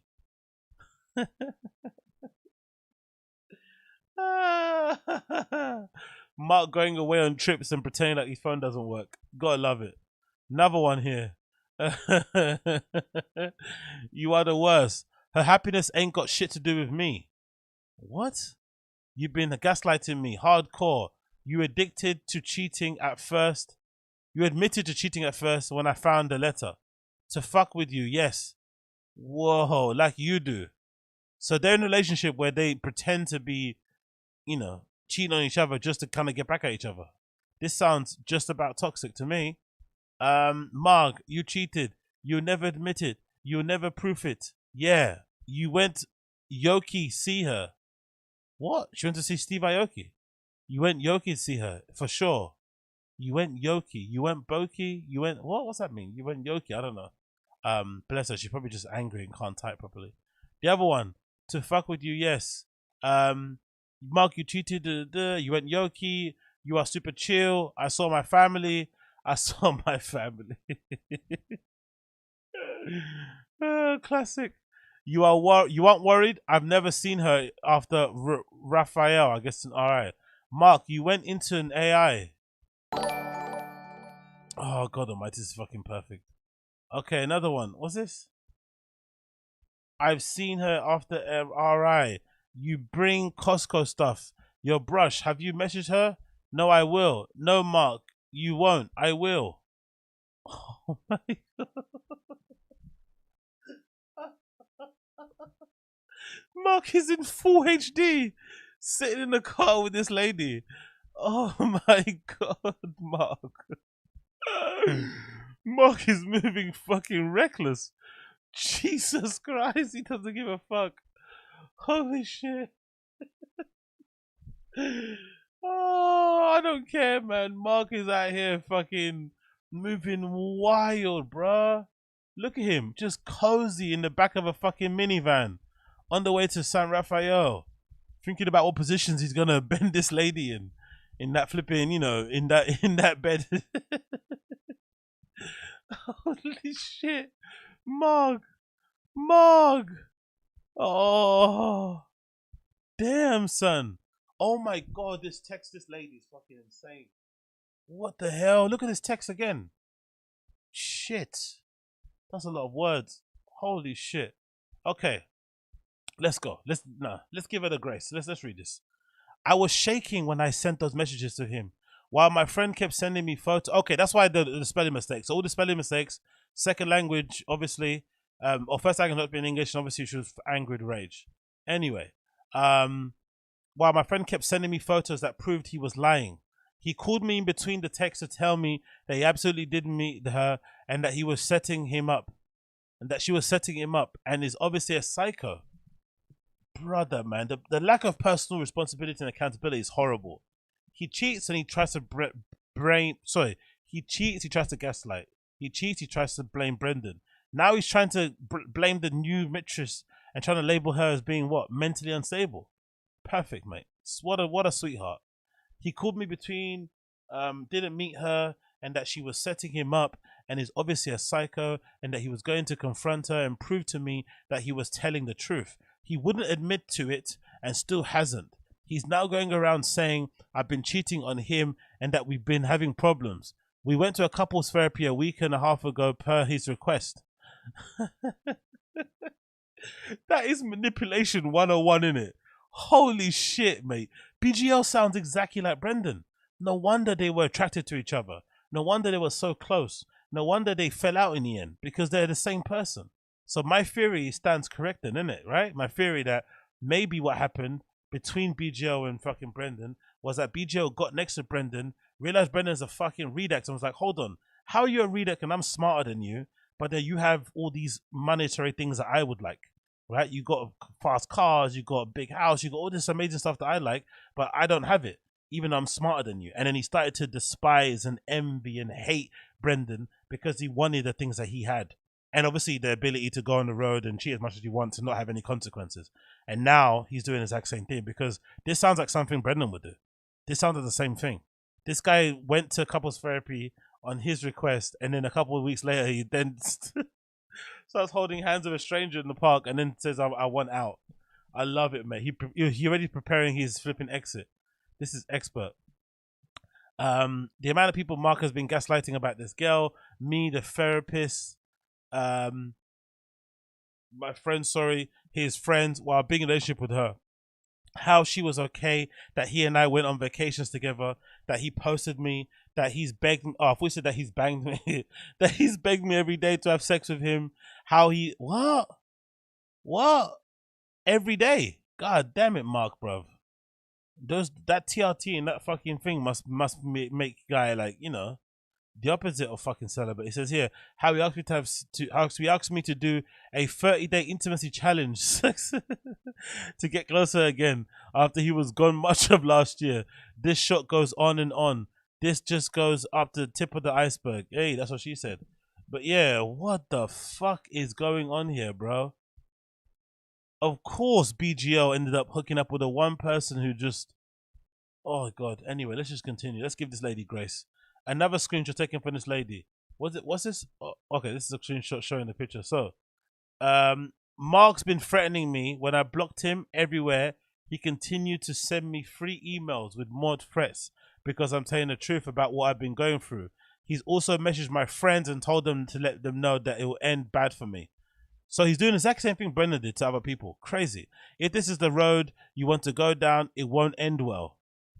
Bloody hell, bro. Imagine threatening your wife because she dared to find out that you've got a mistress. You're threatening her with murder is fucking insane. You gotta fucking love this, man. What an absolute romantic story. This is 500 Days of Summer. Let's see, another one. No one does it. No one does that if they didn't cheat, and that you are even gaslighting me about it being resolved. In fact, the letter claims that you were very close and planned the meeting, the opposite of what you claim, yet you couldn't produce anything to prove your claim. She planned on coming to LA. I didn't plan shit. I didn't agree to meet. I brought it up Wednesday night, or I brought it up Wednesday night because it never sat right with me. I asked him about it daily if he cheated for 6 weeks and kept denying it, including here. He said we resolved and should move forward. I just need people to see that gaslighting that's been happening again. And he was posting that she was going to see him in less than 24 hours. Oh, yo, what is this, man? Why are they airing all this stuff on social media? Why are they acting like they're celebrities? Like, why don't they just text each other or call each other or just end this? Like, what is this? What is this? God almighty, this is horrible. God damn it, son. God damn it. What an absolute mess. But legit, I just find it hilarious how BJ was the one, you know, chastising Brendan for cheating all the time, and he's doing the exact same thing. It makes a lot of sense why he knows so much intimate details, doesn't it? Because they're two of the same people. And Brendan did legitimately trust him because he knows that they've got the same things to, you know, the same things online they have to risk. Anyway, BJ replied and posted these following screenshots after his, you know, his girl's friend obviously exposed him. BGL then went on the flipping offensive and posted these that I managed to grab before they got deleted from the sub. Look at these screenshots. These are fucking hilarious. Where's Frank and Luke, your new BF? Your new boyfriends? Holy shit. Okay. And this is a picture, I guess, of fucking Luke fucking Rockhold. And BGL's wife. Holy shit. That's fucking Luke Rockhold, isn't it? Holy fucking shit. And his hand looks very, very, very cozy. Oh my god.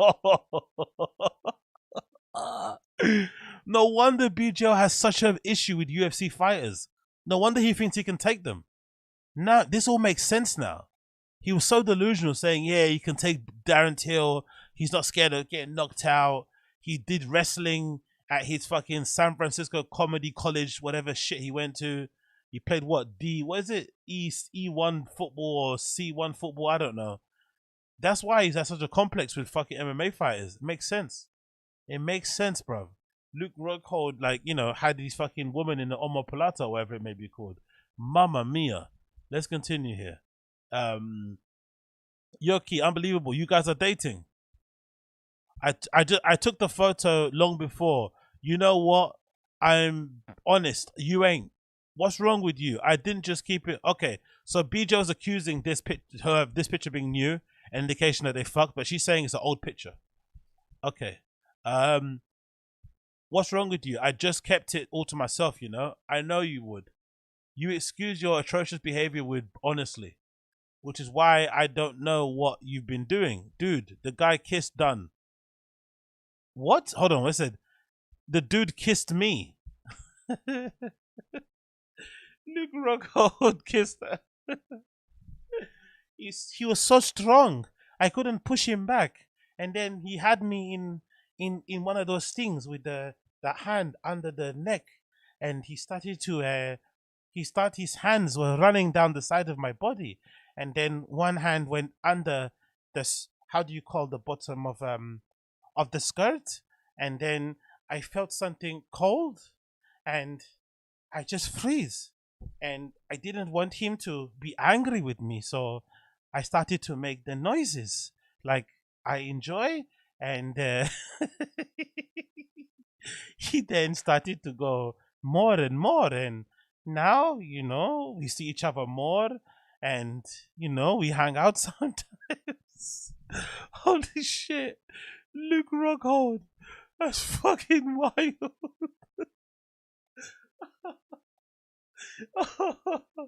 That is so scary.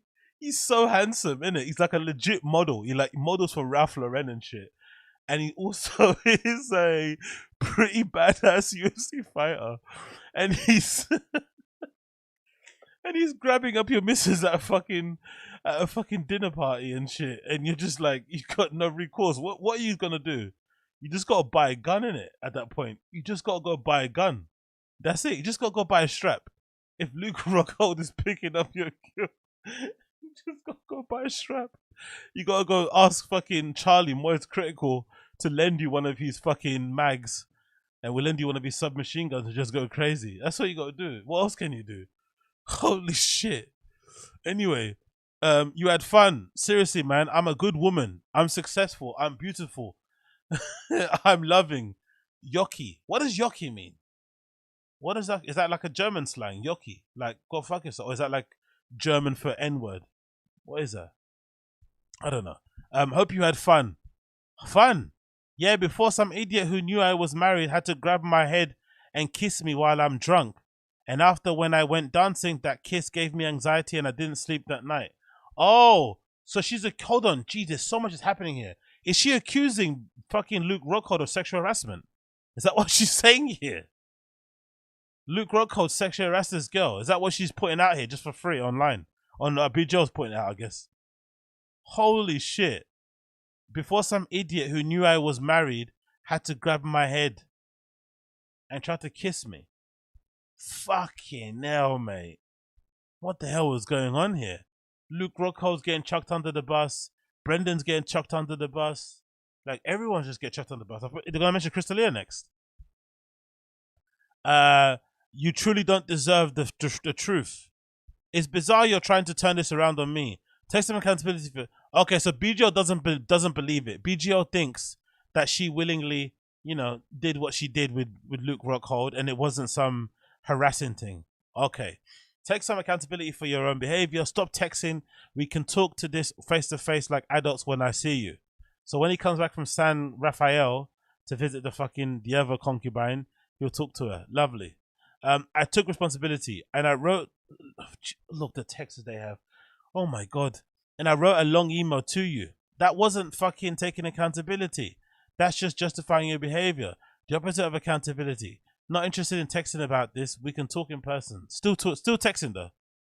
Yeah, we always have to talk at length about the things I do wrong. We never do that for the things that you do. That sounds familiar. That sounds like somebody we know that begins with a B. No?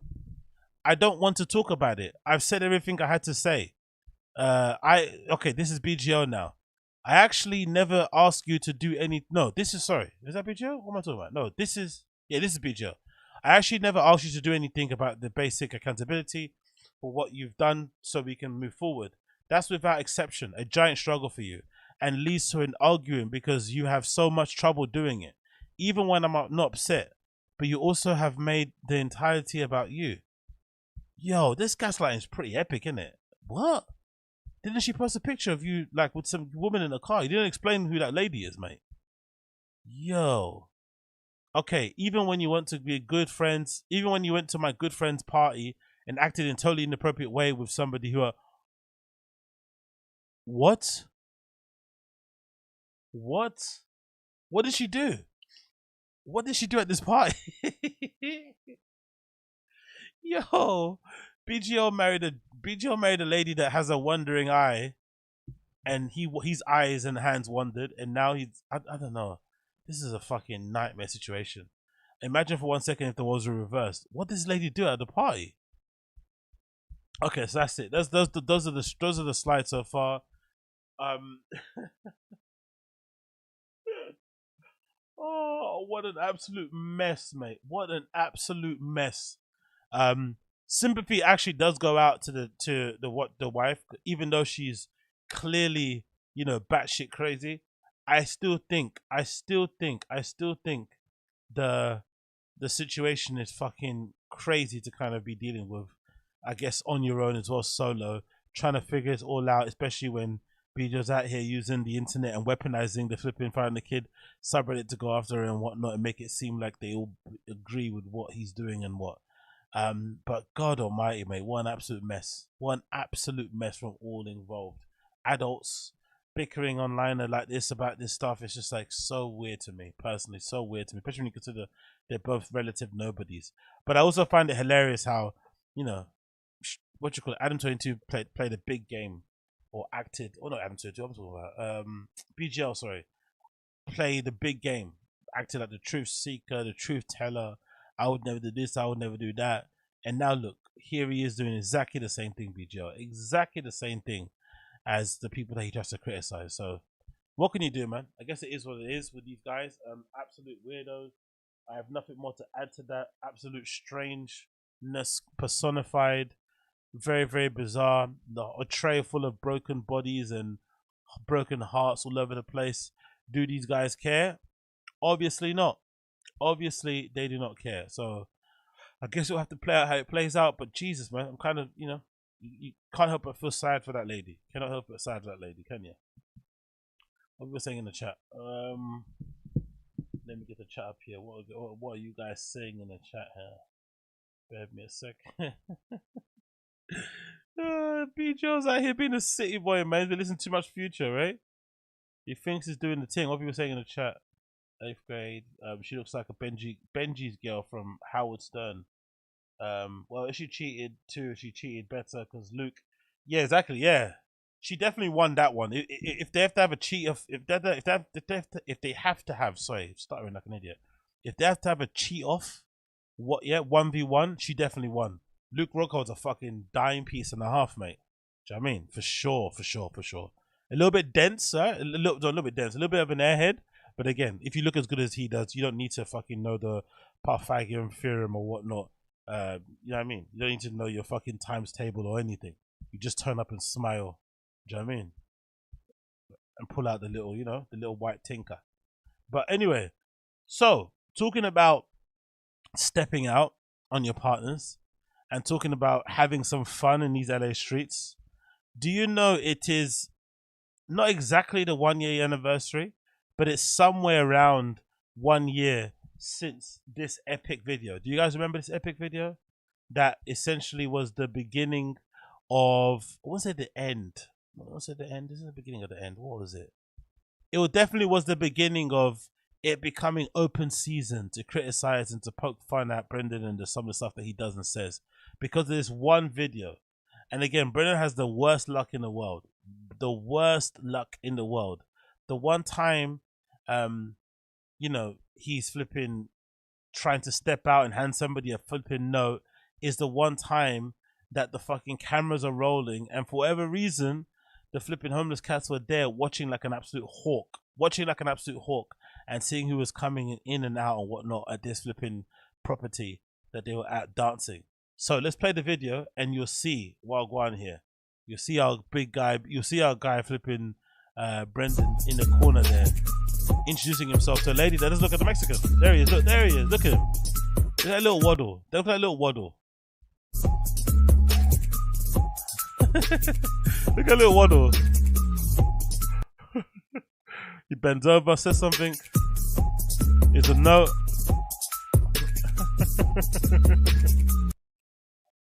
Oh, I just noticed something. Did you notice a little hand grab as he walked away? Or am I bugging out? The note gets handed. It's like a little hand grab, but she turns around like, don't go, babe, don't go. Oh no, that's his hand. That's his hand. He walks off. She gets up and she does the whole like period thing to her friends. See, I told you I got him. I told you I got the goodies, girl.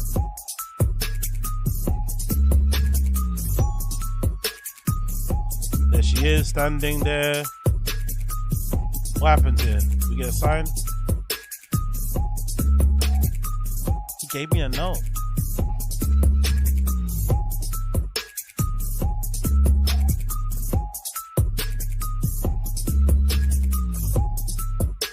See? Period. Okay. 1 year anniversary of that situation. And that eventually led to the flipping YEW-NEEKS lawsuit, which allegedly he lost. That then led to all the YouTubers turning in. But this was the kind of the sign of things to come, of it being open season and people realizing that there's an economy around pointing out the redacted things that that guy says and does. And clearly, our guy Brendan didn't learn from this. But this is legitimately, I think, one of the worst timings and bad lucks ever in the history of the world. Because I think in any other circumstance, no one would ever see this flipping. You know, they would never see his interaction. But the one time this guy goes and, you know, hosts a, I think this was, what fight was this for? I forgot what fight it was for, but the one time he goes to host one of these things, it's in a flipping amazing looking mansion that has its entire front bit open. And people can see exactly where he's at. Oh my God, man. What bad timing. But yeah, big up that video for doing what it did. Big up that video for doing what he did. Yeah, exactly. Yeah, exactly. He has it. That's what I said. He's him waddling. Yeah, he's got wide hips and waddle. Like, look at it. Like, let's play again one more time. I know I'm over fucking cooking this in this really a nothing burger, but the waddle is fucking hilarious, and also the flipping the wideness of his flipping frame overall. Let's see here. You could look at him like a shark, man. You can see him coming in already from the back. Oh, absolute legend. Look at him. There he is. Look at him. There he is. There he is.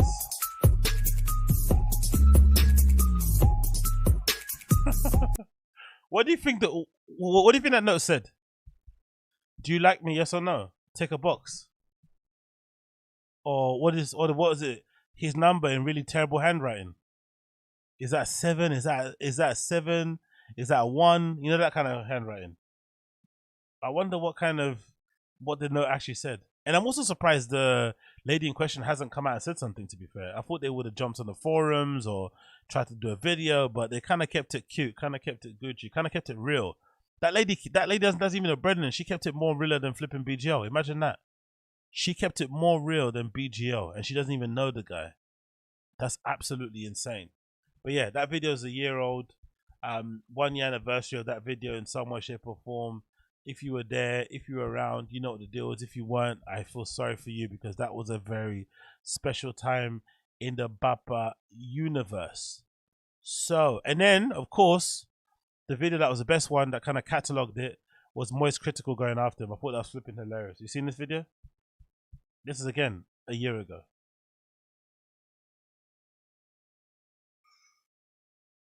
Hasib, thank you so much. Appreciate you, brother. Let's see. Let's This is a video I've been debating making for the last 24 hours. I think this situation is extremely important to talk about, but it's also really complicated. This shit is more confusing than the plot to the movie Tenet. So let's just get into it. Let's spread apart these ass cheeks and get into the stinky meat here. I want to quickly hit you with the cliff notes on why you should care about this situation and why it's a big deal. There's an absolutely awful comedian named Brendan Schaub who is currently suing a small YouTuber over jokes they made about awful comedian named Brendan Schaub who is currently suing a small YouTuber over jokes. Absolutely awful comedian named Brendan Schaub who is currently suing a small YouTuber over jokes absolutely awful comedian named Brendan Schaub, who is currently suing a small YouTuber over jokes they made about him. Also worth noting that YouTuber lost both of their channels, perhaps because of Schaub, though that's still alleged. If it's true though, then Brendan just gave him the quarter pounder with cheese. Got the double whammy in there. And why this is a big deal is because Brendan Schaub is going after Shades, this is 1 year. because of the jokes he made, but also because he showed clips of his podcast in order to make some of the jokes and criticize him, and is claiming it's not fair use and it's a violation. And obviously, fair use is very important on YouTube and the internet in general. So should this actually go to court and should this clown somehow win, it sets a really bad legal precedent. Now let me get a bit more into the lore of this awful comedian. So there's a terrible comedian named Brendan Schaub who was a former MMA comedian. So there's a terrible comedian named Brendan Schaub who was a former MMA fighter, and he rose to fame not really from MMA, though he was very successful there. He came into the public eye thanks to his frequent appearances on the Joe Rogan podcast. I think he's the #1 reoccurring guest on Rogan. He's been there like 80 fucking times. So he basically got his career by suckling off of Joe Rogan's hot dog sized nipples, and from that used it as a platform to make his own podcast. The dude's got like fucking 10 podcasts, so he has like a lot of productions and it's his own podcast. It looks so different there, doesn't it? I wonder how long ago that was filmed. That was probably around the same time. Jesus, booze can fucking ruin you. The dude's got like fucking 10 podcasts, so he has like a lot of productions, and it's something called Thick Boy Media, and he also tries to do comedy, unsuccessfully. The most entertaining thing about Brendan Schaub is when people are making fun of him, because he is the joke. The only comedy he provides to the world is in the form of a punching bag for people to laugh at and joke about. He himself... Define bullying. Yeah, big up Tyler Durden, appreciate you define bullying. We may have to actually watch that as well. Define bullying. I fucking love that.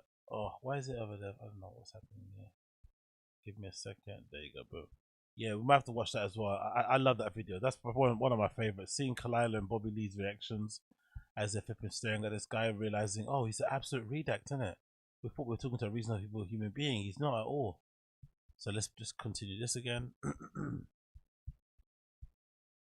Steals jokes, allegedly, and I tried to watch one of his stand-up specials. It was fucking miserable. Watching Brendan Schaub desperately try to fish for the punchline to the joke he's attempting to tell is like watching a dog try and cross the street with oncoming traffic on its way. It's just painful, and you just want to like look the other way. It's miserable. And half of the stories he tells are blatantly just lies. Like, you can tell he is making it up on the spot in order to one-up someone. Like, I was watching him interact on another or actually it might have been his podcast, I don't remember now, but he was talking with Chris D'Elia, and they were talking about being out of gas. And Brendan Schaub just comes out of nowhere, like, raises his hand. Oh, wait, actually, I was out of gas like you guys, but in a much cooler way. You see, I'd actually just won a fight, and after winning a fight and having 15 threesomes, I was in my Hummer H2, he makes sure to specify, brand new Hummer H2, and I was running low on gas, and I was like, I can ride this bitch out, but I couldn't, I ran out of gas. So then I had to, with my Hercules-like strength, push this Hummer myself all the way to the nearest gas station. And then the gas station guy said, didn't I just see you on TV? They need to pay you more. That was his story. Of course, I am... That's the truth, and I remember that story. But yeah, you get the point of this whole video. I'm not going to play the whole thing, but yeah, big up Moist Critical, big up Charlie.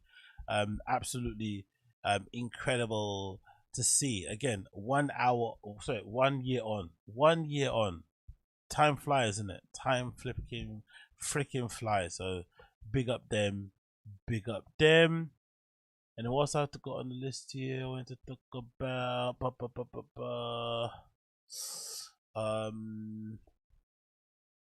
Oh yeah. Let's talk about this. Let's talk about this. Where is this? Have I got this loaded up? Please tell me I got it loaded up. Please tell me I have this loaded up. Bear with me 1 second as I get this. Where is it? Not Tiger Fit. Where is it? Come on. Where did I put this? Oh, they're not uploading. Oh my god, I hate when I do this. Where's the fucking tab? Is it somewhere else? Bear with me 1 second as I find this shit. Okay, it's not that. Is it this? Nope. Is it this? Nope. Is it that? Nope. Is it this? Nope. Nope. Nope. Nope. Oh, there you go. Yeah, I found it. Cool. So, here we go. Next clip to mention here. This is pretty epic, actually. This is pretty epic because I managed to see something that I don't think other people saw. I think this is very, very interesting. And again, goes back to my overall theory, where I think this new comedy mothership thing is going to end up being worse than the Comedy Store in terms of how it makes comedians feel if they're not invited, if they're not followed. That's my birthday week. Whoops. Christian.com for tickets. Okay. We heard that. Yeah, basically, you know what I mean, right? So I think comedy mothership is going to end up being worse than the Comedy Store. At least the Comedy Store had the pass thing and all that malarkey in order for you to kind of, get in there. But I feel like, with the fact that Rogan's programming all the flipping dates for the most part and working closely with whoever team he's got to make that happen, it's going to be a lot of people that he only wants performing at his club. No one else. Only people that he wants and he likes. And for the sure, the entirety of the fucking Golden Hour podcast are not going to be invited. That's one thing for sure. Not now, maybe sometime sooner, maybe sometime in the future, but for now, you're never going to see any of these three sitting across from Rogan in his new studio. It's not happening. So anyway, let's play the clip here. This features Eric Griffin, Crystalia, and what's his face? And Brendan Shaw talking about Joe Rogan's comedy club. But it's actually very brief and weirdly, I won't say negative, it's just interesting ref in general. So let's play the clip anyway. And let's see this here. We have to, bear with me a second, I guess. Yeah, I have to fast forward it to 420. I think I got here timestamp. Yes, around here. So let's play this clip and see what these guys have to say about Rogan's finally newly opened comedy store. I want Yeah. Yeah, B-days are weird. My B-day's Saturday. Guys, I don't need gifts, okay? Oh, okay. You got some under the table there. I don't need another chain. Everybody's birthday is... Yeah, B-days are coming up. You're, the 18th? What do you know? Riveting conversation. I was supposed to be working in Austin with Rogan, but we had to cancel it. Why? Riveting Jamie conversation. has... he's in some big golf thing. He told me because we planned a companion last Big time. golf Companion. thing. He doesn't want to do Like, it. should we do one for Usman, Leon Edwards? And I was like, hell yeah. And then Jamie's like this. And I was like, shut your mouth. And then we still did it. And then So Jamie's when I hear the mothership is opening, it's open. It's open. That's Yeah. great. Yeah, mothership is wide open. Yeah. Do you see this? Please tell me you saw this. Please tell me you saw this. And I was like, shut your mouth. And then we still did it. And then So Jamie's when I hear the mothership is opening, it's open. You hear that? That to me was a little bit of hate. That to me was, Eric Griffin being annoyed that everyone in his social group is posting about the flipping mothership and he's not there performing. The mothership? You know exactly what the name of the club is, mate. Let's do that one more time. And then we still did it. And then so Jamie's when I hear the mothership is opening, it's open. It's open. That's Yeah. great. Dumb. Yeah, mothership is wide open. Wow. Yeah. That's cool. I want to see it bad. Yeah, it should be dope. I'm going to go to Austin and I want to see it bad. I don't want to perform there bad because, he's not going to have diddlers on his flipping platform. No way, shape, or form. I want to visit it bad. Yeah, of course you do, mate. I have my show on the 25th, but then I was going to stay, but I can't stay. My wife is pregnant. I don't know. I need to get back. I was going to stay and check out that club. Don't you feel guilty though? Like if it's not straight work, you're not gonna stay and chill. No, especially if your girl's pregnant. No. Didn't this guy go on tour when his girl had a miscarriage? Are we talking about the same person? She's like, what are you doing? You're like hanging out? Well, I don't want to. I mean, I want to be home for that, but it's just I wish I'll go back to Austin at some point and see it. I really want to see that club. Me too. Yeah. Me too. Well, you probably see it soon, huh? No, Zach, I didn't see that. What clip is that from? I didn't see producer Nick jumping on Eric. I didn't see that. Yeah, we'll probably do a companion in April. Yeah, not March. Jesus Christ. Well, there's UFC open-ended. fights It's not happening. I swear to God. But Rogan, he'll work the big pay-per-views that are in North America. So if they're like this one's in London, so if he doesn't work them, we'll usually do a companion. Got it. Yeah. Anyway, you get the gist. A lot of hate in there, a lot of subtle hating, but I just find it interesting that they all know that they're not going to be able to get booked there anytime soon at Joe Rogan's Comedy Club because it sounds like he's being a real purist about who he follows and who he doesn't follow on there. But he only works the ones in North America. Got it. Which is like, I don't know, like 12 a year, Chin, about? Maybe? I would say so, yeah. Oh. Yeah, so it just depends. The pair versus Adesanya 2 is going to be in April. Shut up, Chin. Shut the fuck up. Anyway,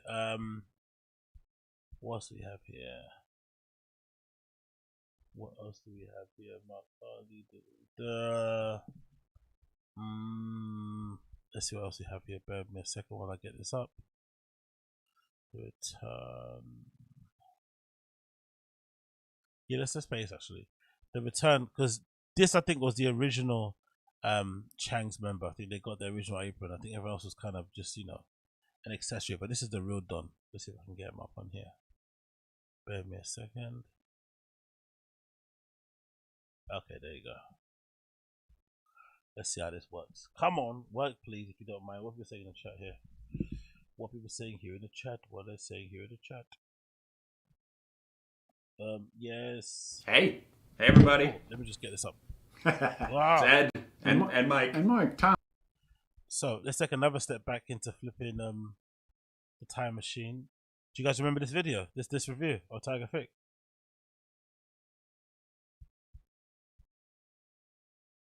Let's see if we can get up on here.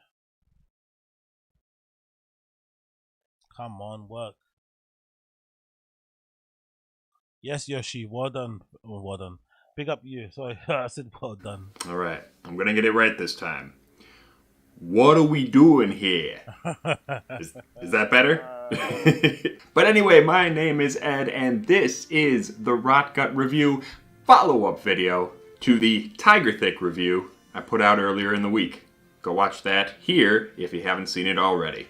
Now, I don't commonly do follow-up videos for reviews, but the response to that video was so massive, and there were so many things people wanted to know about and talk about that it definitely needed a follow-up. But seriously, when I made that video, I had no idea how passionate Brendan Schaub's fans are.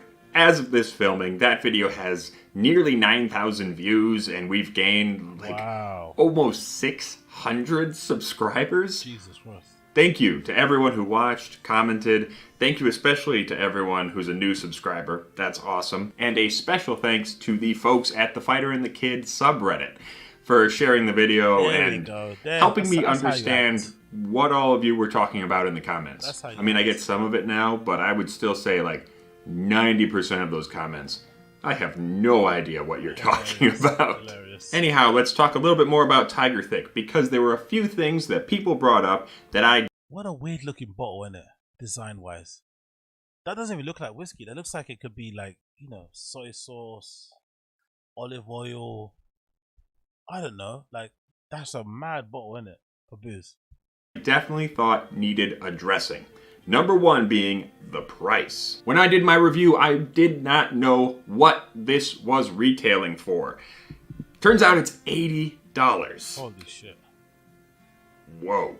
In my review, I said I'd pay maybe $20 for it, because it is interesting, it is unique, but there are some pretty serious flaws that I thought made it not worth much more than that. A few people were a little bit surprised at that price point, you know, kind of assuming that, you know, $20, all you're going to get is really cheap, crappy bourbon in a plastic jug. That's not really true, though. I think there are a lot of things in the $15 to $30 range that people overlook because they think everything has to be so premium these days. Everything has to be a luxury brand, which is... Yeah, I've learned that recently, and again, I'm not the biggest, like, you know, aficionado when it comes to booze and stuff. But I learned it when I was drinking, you know, a lot of whiskey. I remember realizing that the gap between like £3 or like $5 worth to 20 is pretty high. But once you start spending 30, 40, it all tastes the same. There is no like difference in that all. If anything, it's just like a good hustle to get people involved in. Do you know what I mean? Like, you know, convince them the more expensive one's the better one, and then they obviously buy it. The direction the spirits industry is going. More and more people are buying more expensive bottles, but fewer of them. However, there are things like Wild Turkey, Ezra Brooks, Old Overholt, McConnell's Blended Irish Whiskey. Even some of the, you know, somewhat lower-end blended scotches like Famous Grouse. They're all solid products. They may not be ambitious products. They're not there to blow your socks off, but they're solid, they're consistent. But that's the difference. This is more of an ambitious product. They're trying to blend, you know, bourbon, an American whiskey, with Japanese whiskey. Make something new. Make something someone... But for real though, for those of you who are a bit more boozy than I am, have you ever seen a bottle design like this for a whiskey? And again, maybe looking at the ones compared to his top shelf, maybe just lighten the hue on the glass itself a couple of bits. Maybe add some warnings on the door bottom and maybe the front. Like, it's just, yeah, I don't know. That's a weird bottle design, isn't it? Very, very interesting. Hasn't really done before.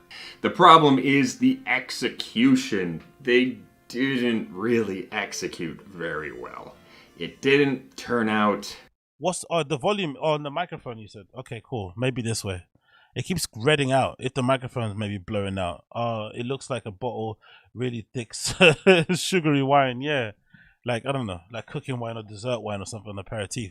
That's the face of somebody that's really happy to be reviewing again, follow up. He's so excited. How I would have hoped, and I don't know, maybe they love it, but I don't think most people will think this is the epitome of what it could have been. But that said, I do appreciate people who are trying to experiment and do different things with whiskey and you know, try all sorts of new stuff. You do have to still make a good product though, and this one there were some failings, which is why I definitely can't recommend anybody buy this at that $80 price tag. There's no way.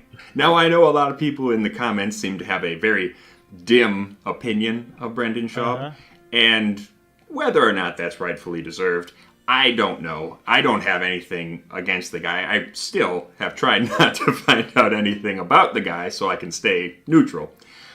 However, I would like to believe that they're going to try again and they will make something better if given the opportunity. Anyway, you get the point. Big up him. He's actually back as well. I think he actually made a follow-up video. Not going to play it, but there's a follow-up there if you want to check them out. That's the channel. The Rot Got Review. The Rot Got Review. He's back after a very, very long self-imposed hiatus, which is flipping nice to see. But damn, oh damn, that was hard to get through. So, I think, what else do I have? Is that it?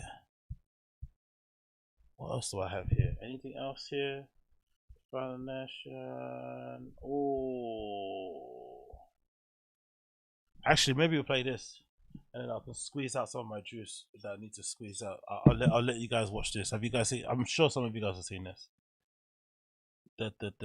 Come on, load, you bumper. Okay, cool. There it's loading. Cool. I'm sure most of you have seen this already, but I'll play this and then I'll go quickly make my juice. Here we go. Tales from the Bappaverse. Are you ready? Are you sure? We got the Fighting the Kid sub. Are you ready for this? From a year ago again. Another big one from a year. Boom.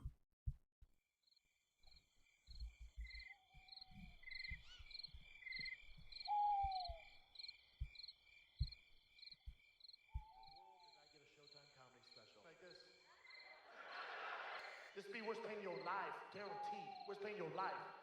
Who's Asian as shit? Yo, fucking Ace Ventura 2 style. Loogie right in his face. Hey, photographers, you blockbuster. I don't see you beating the elite guys. I don't see you beating Cain Velasquez. I don't see you beating Junior Dos Santos. I don't see you beating Fabricio Ver. Let me get a Trug Walg. Yeah, I can't talk, but I'm walking to my truck. Can I get a Trug Walg? His thin skin and inability to handle criticism. And this is a shout out to my friends over on the internet, the PF Chang's community, the homeless cat community. Then makes the bizarre statement that, like a homeless person, the opinions of his critics don't matter. He later compares online critics to cats. Big knee by Ben. The big boy Ben Rockwell. He's huge. Oh, the spin caught him. Caught him with the elbow choke. He's dazed. Yeah. Shot, right. He's had it.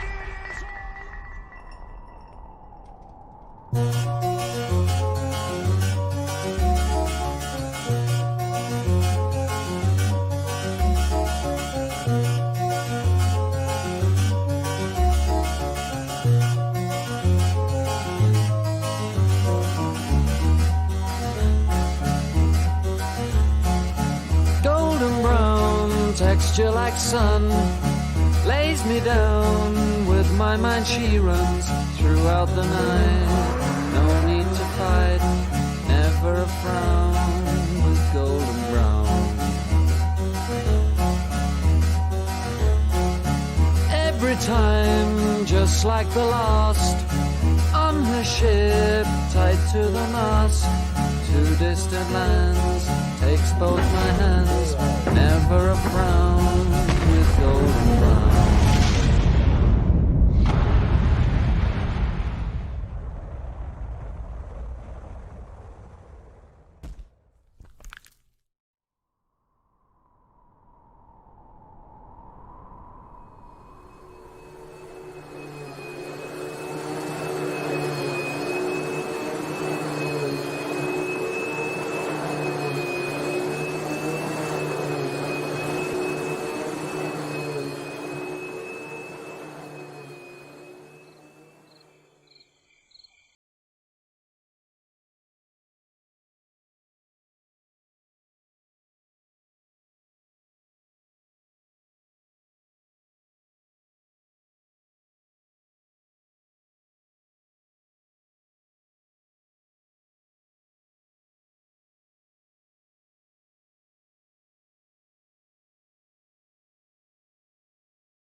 Yo, disgusting.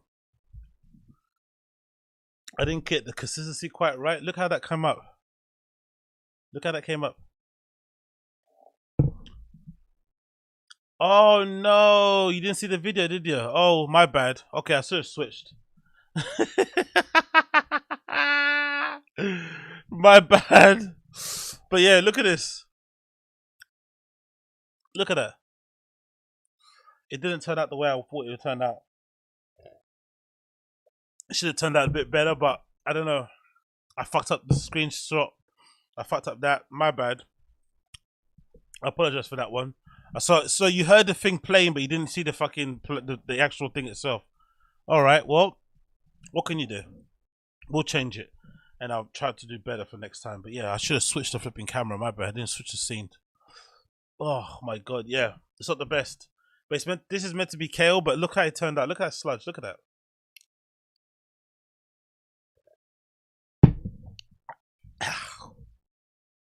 I'm like Brendan today. This is my Brendan impression. Oh yeah, it's fucking tough. Ooh, it's tough. It's got a lot of ginger in it though, so it's flipping and opening my sinuses.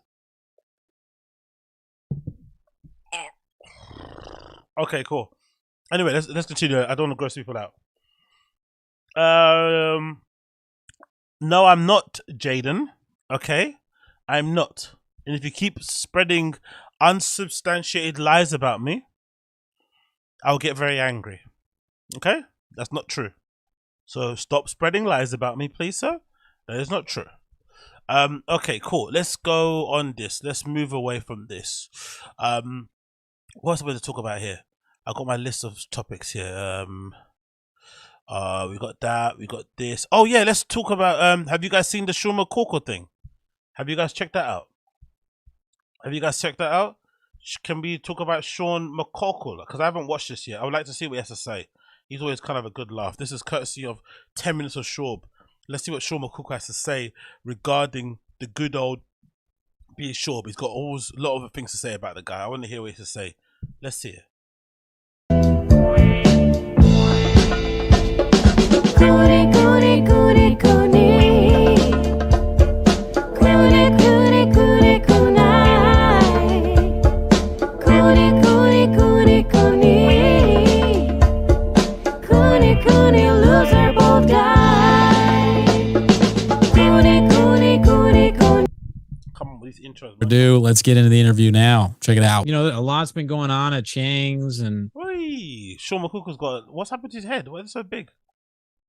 and Schaub and all that stuff. What do you think about the sink pissing? Do you have any take on that? That's what everybody's been talking about. Dude, I don't know how, like, I'm like a germaphobe, if that's the right term. Well, I'm actually a homophobe also, but no, I'm a germaphobe. But I don't understand how he keeps coming up with new and inventive ways to be repulsive.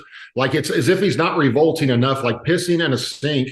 Like, and he'll lie and tell it. Like I heard his Adam Sandler story, the 7th version of it today, of how Adam Sandler sought him out. Now is the story. He sought him out to talk to him. You're the ass kicker with all the jokes, right? You know, or whatever. Right. But like people that piss in the sink or in the shower, it's like he just keeps coming up with shit. Oh, by the way, I have made contact with the guy he threw through the glass window. I'm trying to get him to come on your guys' show. So we'll see if it happens. Oh, that's amazing. Thank you for doing it. I tracked him down and found him, and he's real iffy. He thinks I'm trying. I don't know. He thinks I'm trying to pull something on him. I'm like, dude, you don't understand how important it is to 120,000 homeless cats. But I did the math on it. He said that the guy was a year younger than him, I think, and played the same position. So I started looking back through their roster of those years. And then I started looking. I was like, well, there's only one other guy that played fullback and tight end that year that was a year younger than him. So I looked him up and found him on Facebook and made contact with him. And I think he thinks I've got something up. So I'm hoping to get a hold of him on that. But yeah, that's awesome. You're that white boy that works too much. That's a big deal.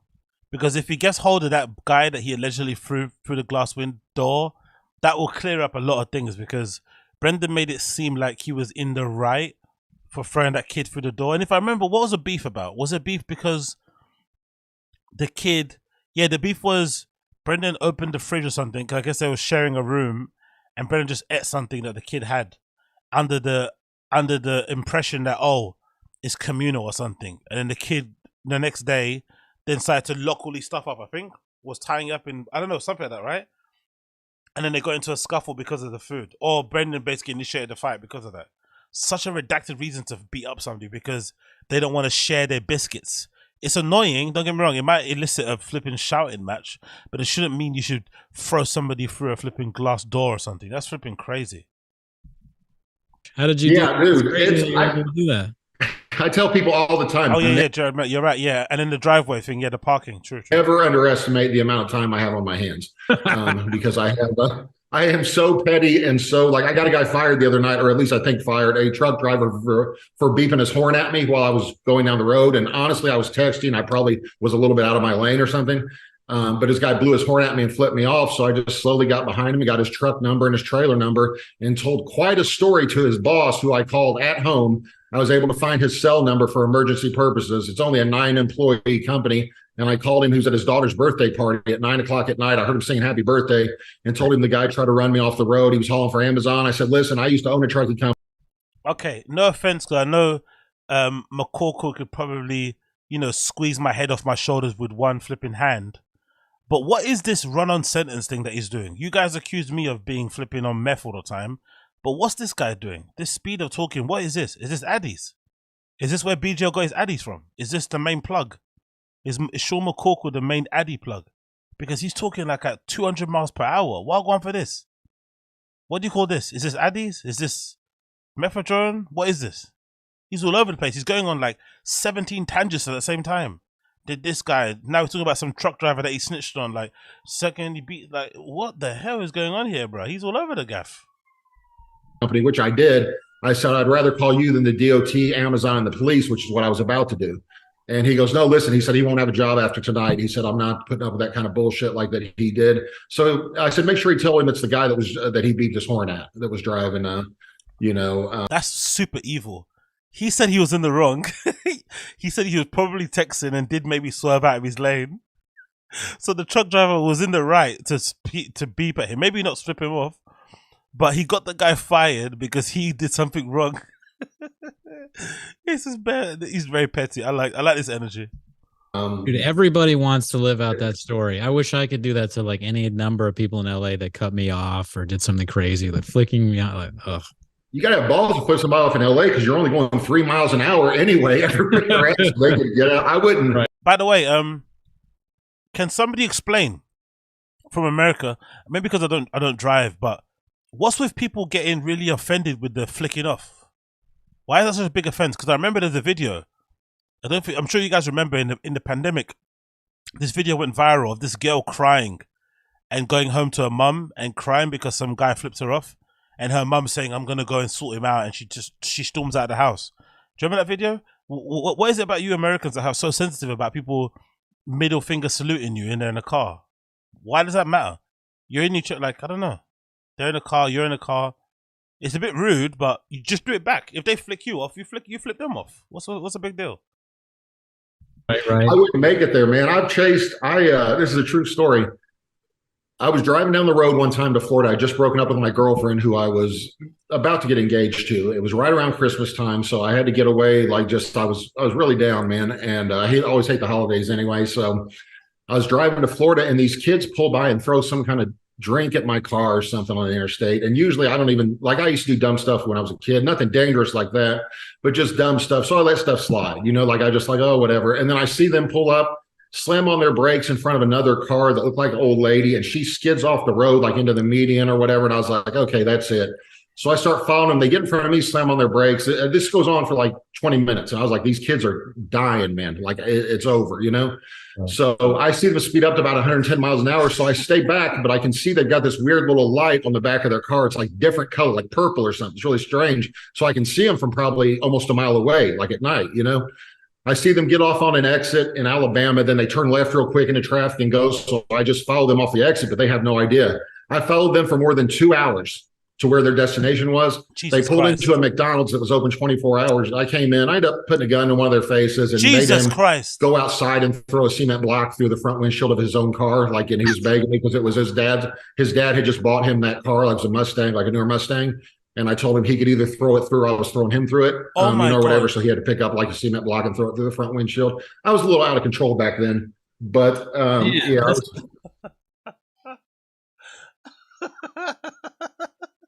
He's amazing. I was a little bit out of control. A little bit. He followed them for 2 hours and put a gun in this kid's face. These kids are probably traumatized to this day.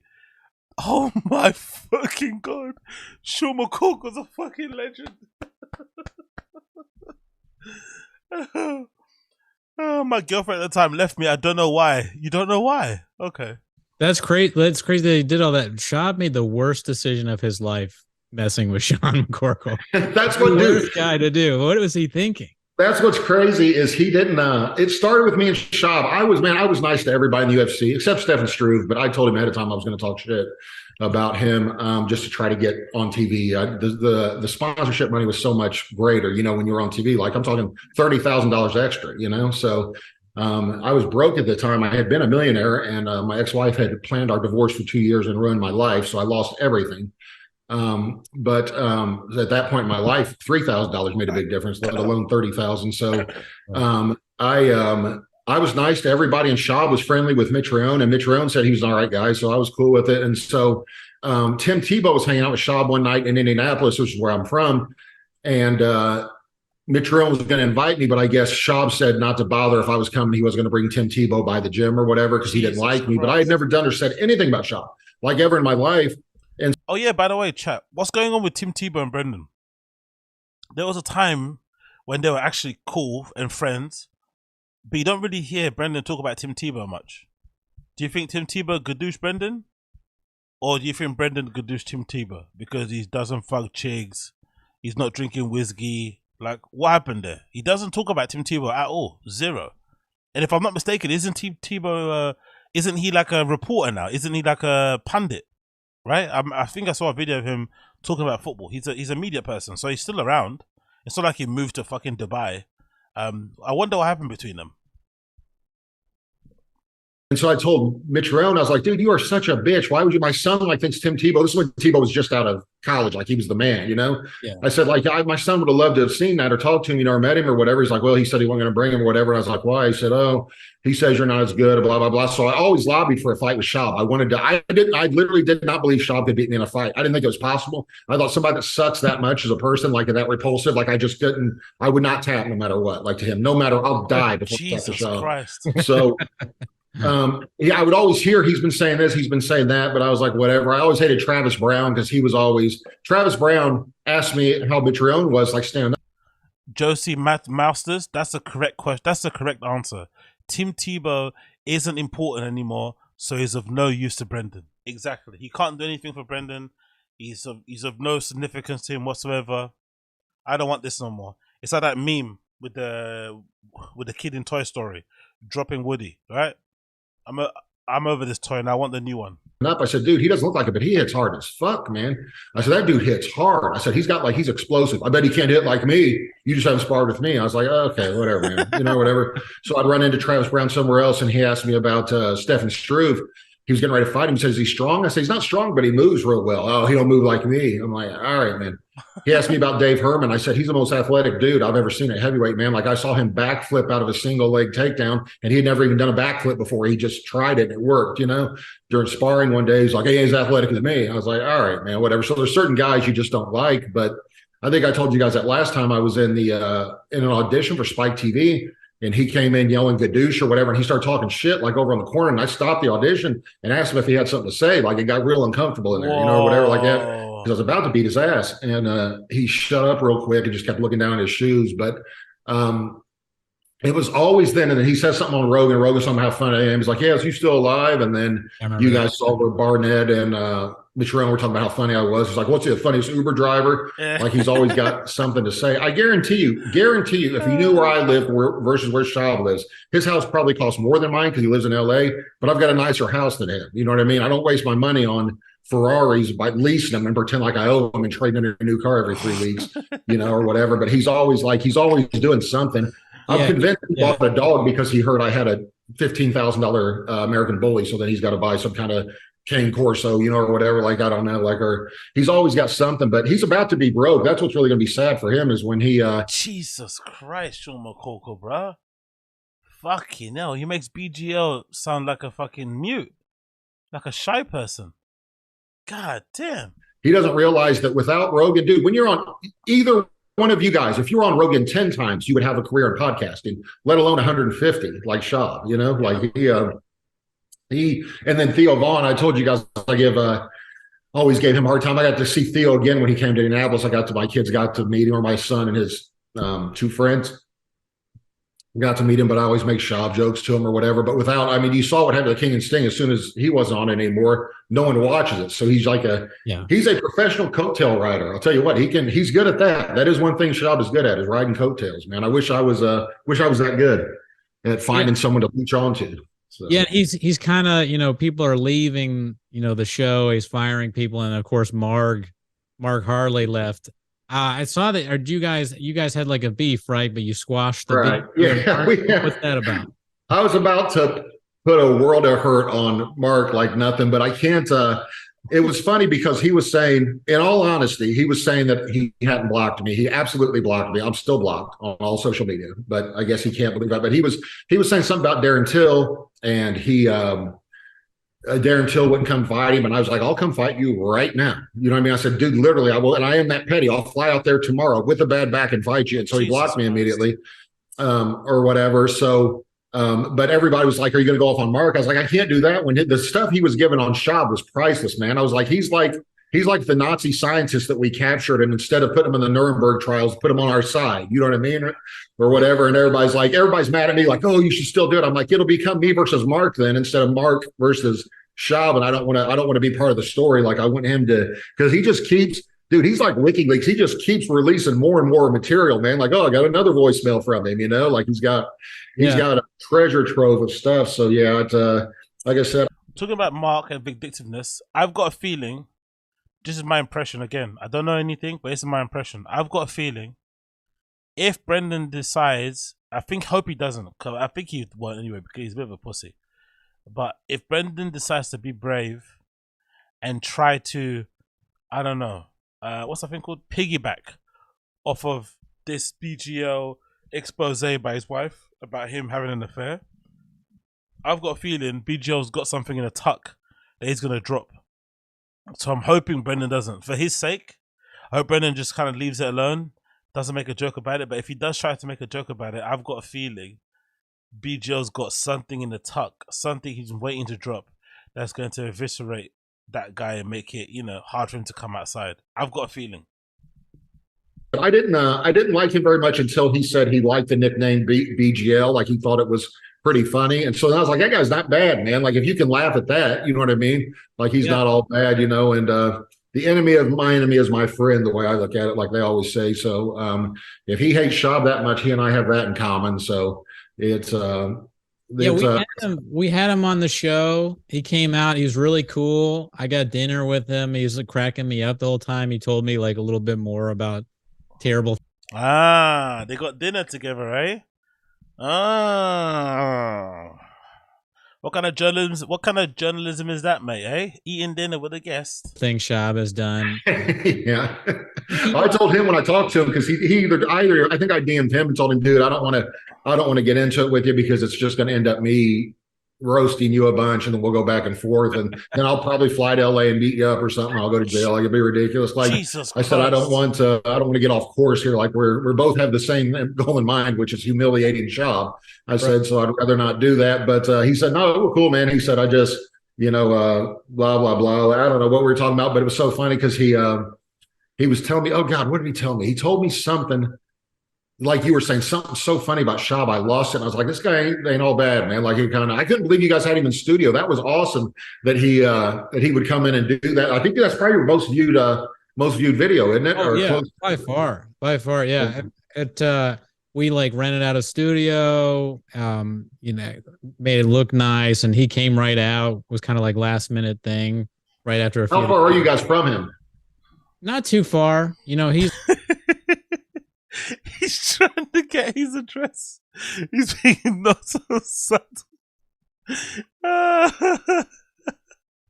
He's trying to get his address. Look at his face.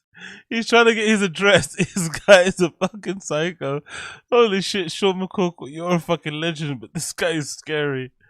He's trying to get his address very, very subtly. That thing right after a few. How far are you guys from him? Not too far. He's in LA. This was like in like downtown LA area. So downtown LA area. So 45 minutes, but 2 miles. Okay. Yeah. I got one time. I had the chance when they were filming Dana White's looking for a fight when they had to do the stand-up comedy. They did the stand-up comedy episode where they had to get up and do that. And I was supposed to go with Adam Hunter and hang out with Dane and those guys that were doing that. And I thought if I left an hour early, I was only 3 miles from the comedy club. I thought, well, if I leave, if they starts at 5, if I leave at 4, I'll get there in plenty of time. I didn't show up till like 5 because it was just one long line of, I was like, dude, I could walk faster than this. I almost literally parked my car and walked it, or whatever. But I got there, then it was too late. They wouldn't let me go backstage. They were like, oh no, they're already back there, this and that. So then I had to pay for a ticket to get in and sit in the very back. It was ridiculous. Like the commoners. No, but I was just like, dude, I was only coming because I was going to get to hang out with those guys, not because I wanted to see them do stand-up, As you know, Adam Hunter is one of 1,000 comedians, and that's just comedians out here. So we had too many people. It's going to be too much traffic. Traffic is blocked bus out here. Yeah. I don't know how you guys do it, man. I thought Atlanta, I used to have a company that was we had like 6 different locations, different states. And I thought traffic couldn't get worse than Atlanta, but LA, man, it blows Atlanta out of the water. Like everywhere you go takes 30 minutes. Like it can be a half a mile. It's 30 minutes in a car. It's just crazy, man. Do you think you'll come back out here at all? Like, are you ever going to come out and do the show live with Adam or? Yeah, I do about, once a year. I typically head out there. My fiance, I guess it is. She insists I call her. Now that we're engaged, you might be a psycho, but for whatever reason, Sean McCorkle keeps a baddie. He keeps a lady friend. He's not short of options, mate. Ladies don't mind short. They don't mind a bit of what what is it? LLCS. Ladies love cool Sean, or LLC, whatever, you know what I mean. Bloody hell, man. I wonder what they get drawn to, because this guy sounds like he could, like, hug and kiss you really tight, but also hug you sometimes a little bit too tight, of Mice and Men style, and then kind of take all the life out of you. She's got her best friend lives in San Diego, and she lived in San Diego for like 3 years, so she likes to go out there all the time. So we typically go out to San Diego to see her friend, then go up to LA one of the days, and do something. So yeah, I'll definitely be out there at some point. My back is so bad. Not that this is interesting conversation, but I've been traveling the world trying to fix my back, man. I've got severe issues. So I'm going to the Mayo Clinic next. I went to Germany in December. Almost died in a car wreck. It's Christmas Eve. That was a whole other story. So It's been I don't travel as much anymore as I used to, but I'm sure I'll be out there within the next year for sure. At some point. So with your fiance, I have a question. Would you ever use her as a human shield?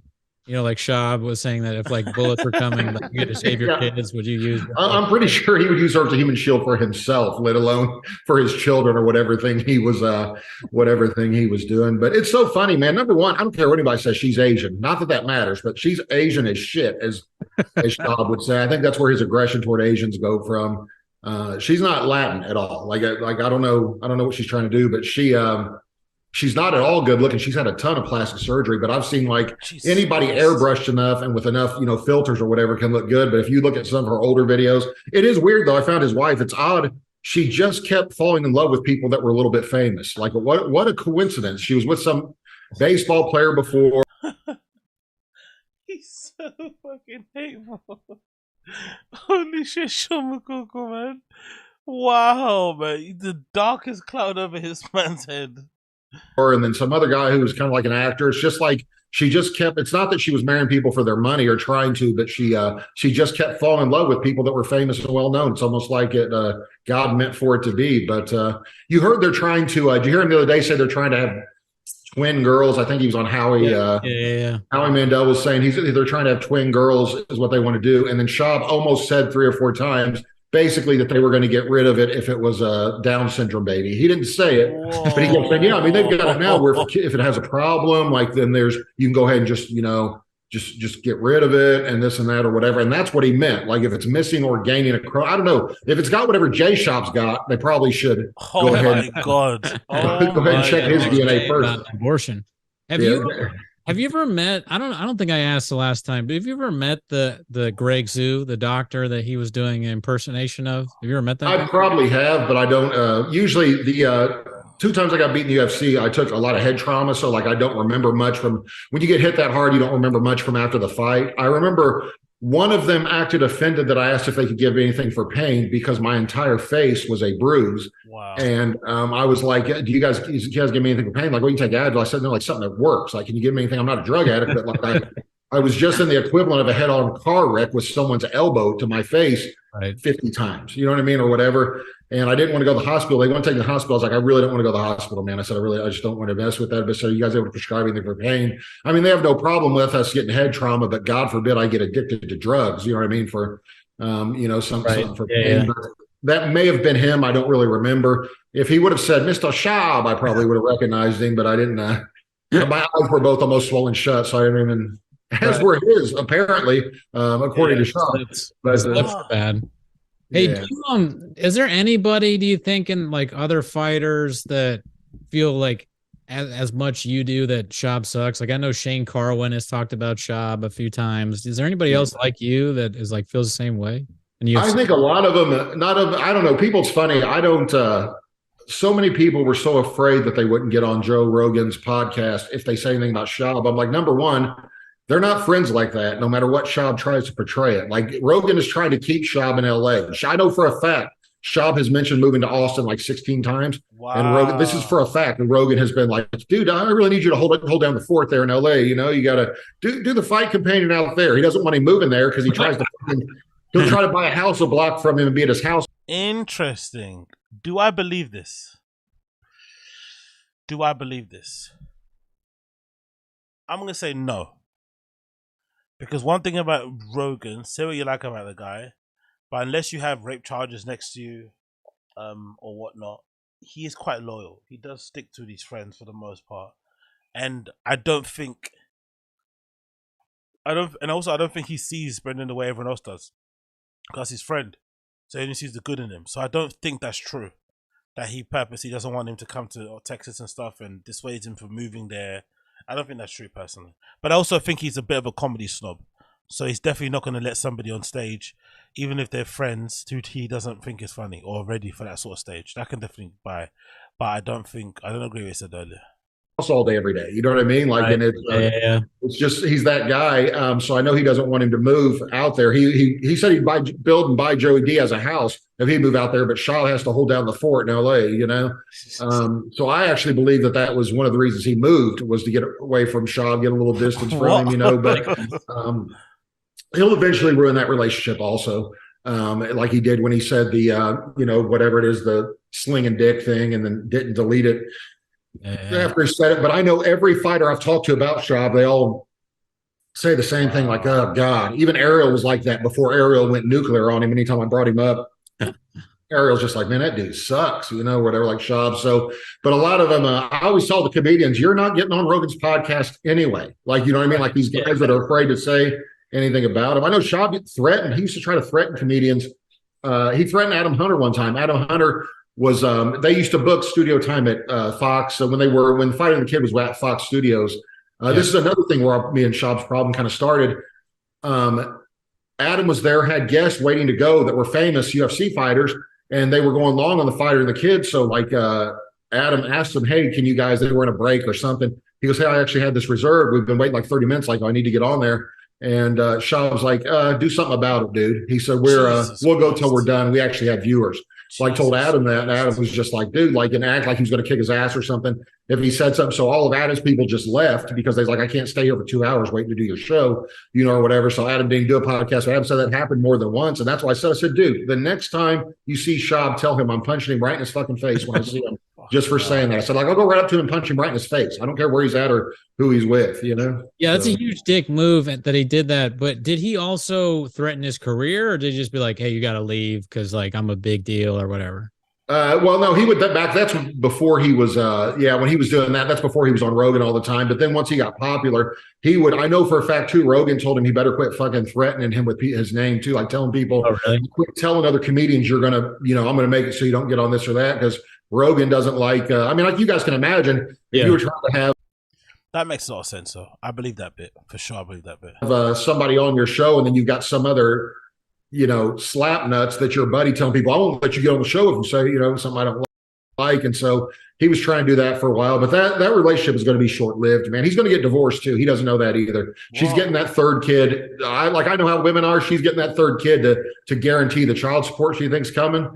But with his views, I think the Fighter and the Kid is getting like 60 or 70,000 views now, like per episode. It used to get like what, 300,000-400,000, something like that. Yeah, I don't know. I'm not a numbers guy, B, but I mean, right. That's the problem. Yeah, they just talk about that shit nonstop. Like if you watch the clips and they're constantly talking about how they're doing, and it's boring. And I don't know why they do it if they're doing so badly. And that's why I think it's because they're shadow banned. That has to be the reason. It can't be that they suck.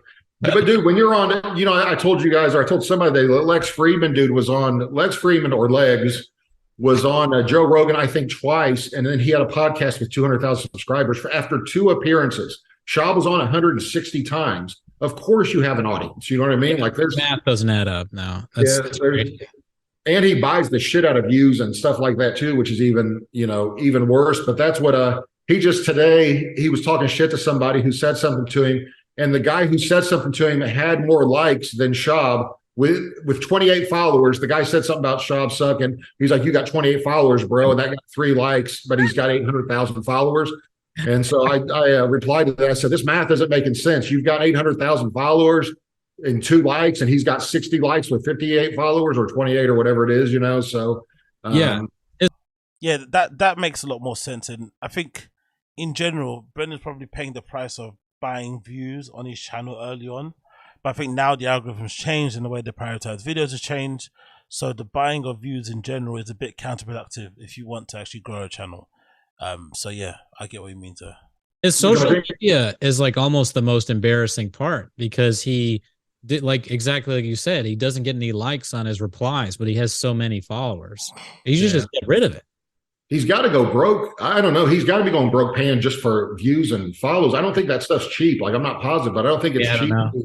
I know that BGL talked about, it's funny about his algorithms getting messed up because he's got, everybody thinks that he's big in India because most of his views are coming from Indian people making $1 a day, liking and, his liking his videos. So they've got it all thrown off. But everything about him is a lie.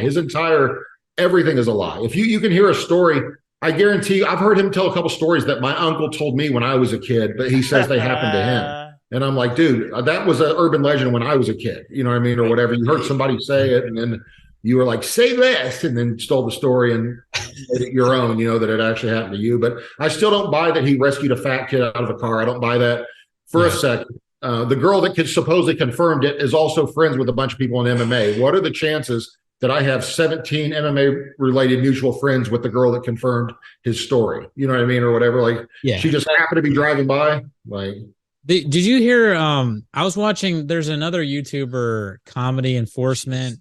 I watched him because he played some of our Mark clip, and he said something funny. I think it was just a bit, but he was like, what if, you know how Carlos Mencia, that's not his real name. His real name is Ned Holden. So he has like a whiter name. What if Schaub actually was a Mexican guy?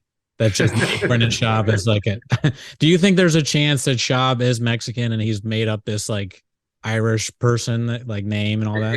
If he were smart enough to come up with a plan like that, probably, but he's got to have, there's some Latin blood in there somewhere. I know his story about his dad. I've heard his story about his dad was a salesman, door-to-door salesman. Then his dad was the first guy. His dad designed Facebook or some shit. I'm like, it just depends on what movie he watched that week as to who his dad was. Like, yeah, my dad, he got offered a chance to fight Apollo Creed in 1979 for the heavyweight championship. It's just whatever he's heard. I heard him say my dad was just like Will Smith and whatever that movie is. Yeah, selling stuff door to door. And me and my brother used to go with him. I was like, you weren't too busy running the comic book shop. I don't know about you, but this is flipping hurting my brain. I need to stop this. This is legitimately hurting my brain. Sean McCook, I love you and stuff, but God almighty, mate, the cadence of how he's talking and stuff is legitimately hurting my brain. I feel like it's about to break. Holy smokes. God almighty. Fuck me. Yeah, some interesting tidbits there. I think we got so far interesting tidbits. Yeah, interesting tidbits. I don't know what to say, really. I don't know what's believable, what isn't believable. I didn't buy all of it, to be fair. And I can completely understand why Brendan doesn't like him. Right? This is probably the first person I've seen so far. You know what? I kind of get it. If he's hating on you and dunking all the time, I kind of get why. You know? I just kind of get it. But hey. I don't know what time he's on. He's fucking weird, man. What a fucking weirdo. But anyway, I will need to leave you guys and love you because I have to prepare my songs for my gig tomorrow. So, the first time in a long time that I'm going to be back out there DJing. I need to prepare all my tunes and whatnot and get that all prepared. I also need to wash this fucking disgusting shit out of my mouth. Look at what I drank. Look at what I drank. Look at this. Look at what I drank. So, yeah. So, wish me luck for tomorrow. It's been a while. I need to sort out my USBs and stuff and make sure that all the stuff is where it needs to be. So I'm really looking forward to that, but also a bit nervous. So let's see how that goes. Hopefully it's going to be fun and good. It's been a while. I think I'm going to say it's been like a year. It's been more than a year? Yeah, it has been more than a year. Probably been 2. Shit. Like 2. So yeah, 2 years. Let's see how that rolls, in it. But yeah, thanks up anybody for tuning in. I know it will go well. I am sure of it. And I'm gonna do is put my best foot forward and whatnot. And if it doesn't, I'm just gonna plug my phone in. Just play a playlist. Fuck it. But yeah, big up everyone that's tuned in. I appreciate every single one of you. Oh, for some reason, the stream chat keeps freezing. Let me reload the stream chat quickly here. But yeah, big up everyone that's hanging out. I do appreciate all of you here. Big up Dark Web J as per usual, the one and under, Eddie D, Hando Christian, Dark Web J, Yoshi, Uche of course. Big up I am Sin Team. I am Cincinnati Man, Chris Mack, Tyler Durden of course, Jared Mellerick of course, Chris Mack I've said before, Eddie D I've said before I think. Yeah, big up everybody in the chat. Big up all of you guys. I appreciate every single one of you. It's been a blast. You're doing great. You're doing great. But yeah, it's been a blast. I'll see you all again very, very soon. Thank you for hanging out. And yeah, we shall reconvene in it. We shall reconvene. We shall reconvene. Take care. Peace. Peace. Actually, yeah, I may actually do a stream for the UFC. If I'm back in time after this set, I may do a stream for the UFC. So keep an eye out for that if you're around. I made a little watch along. But until then, peace.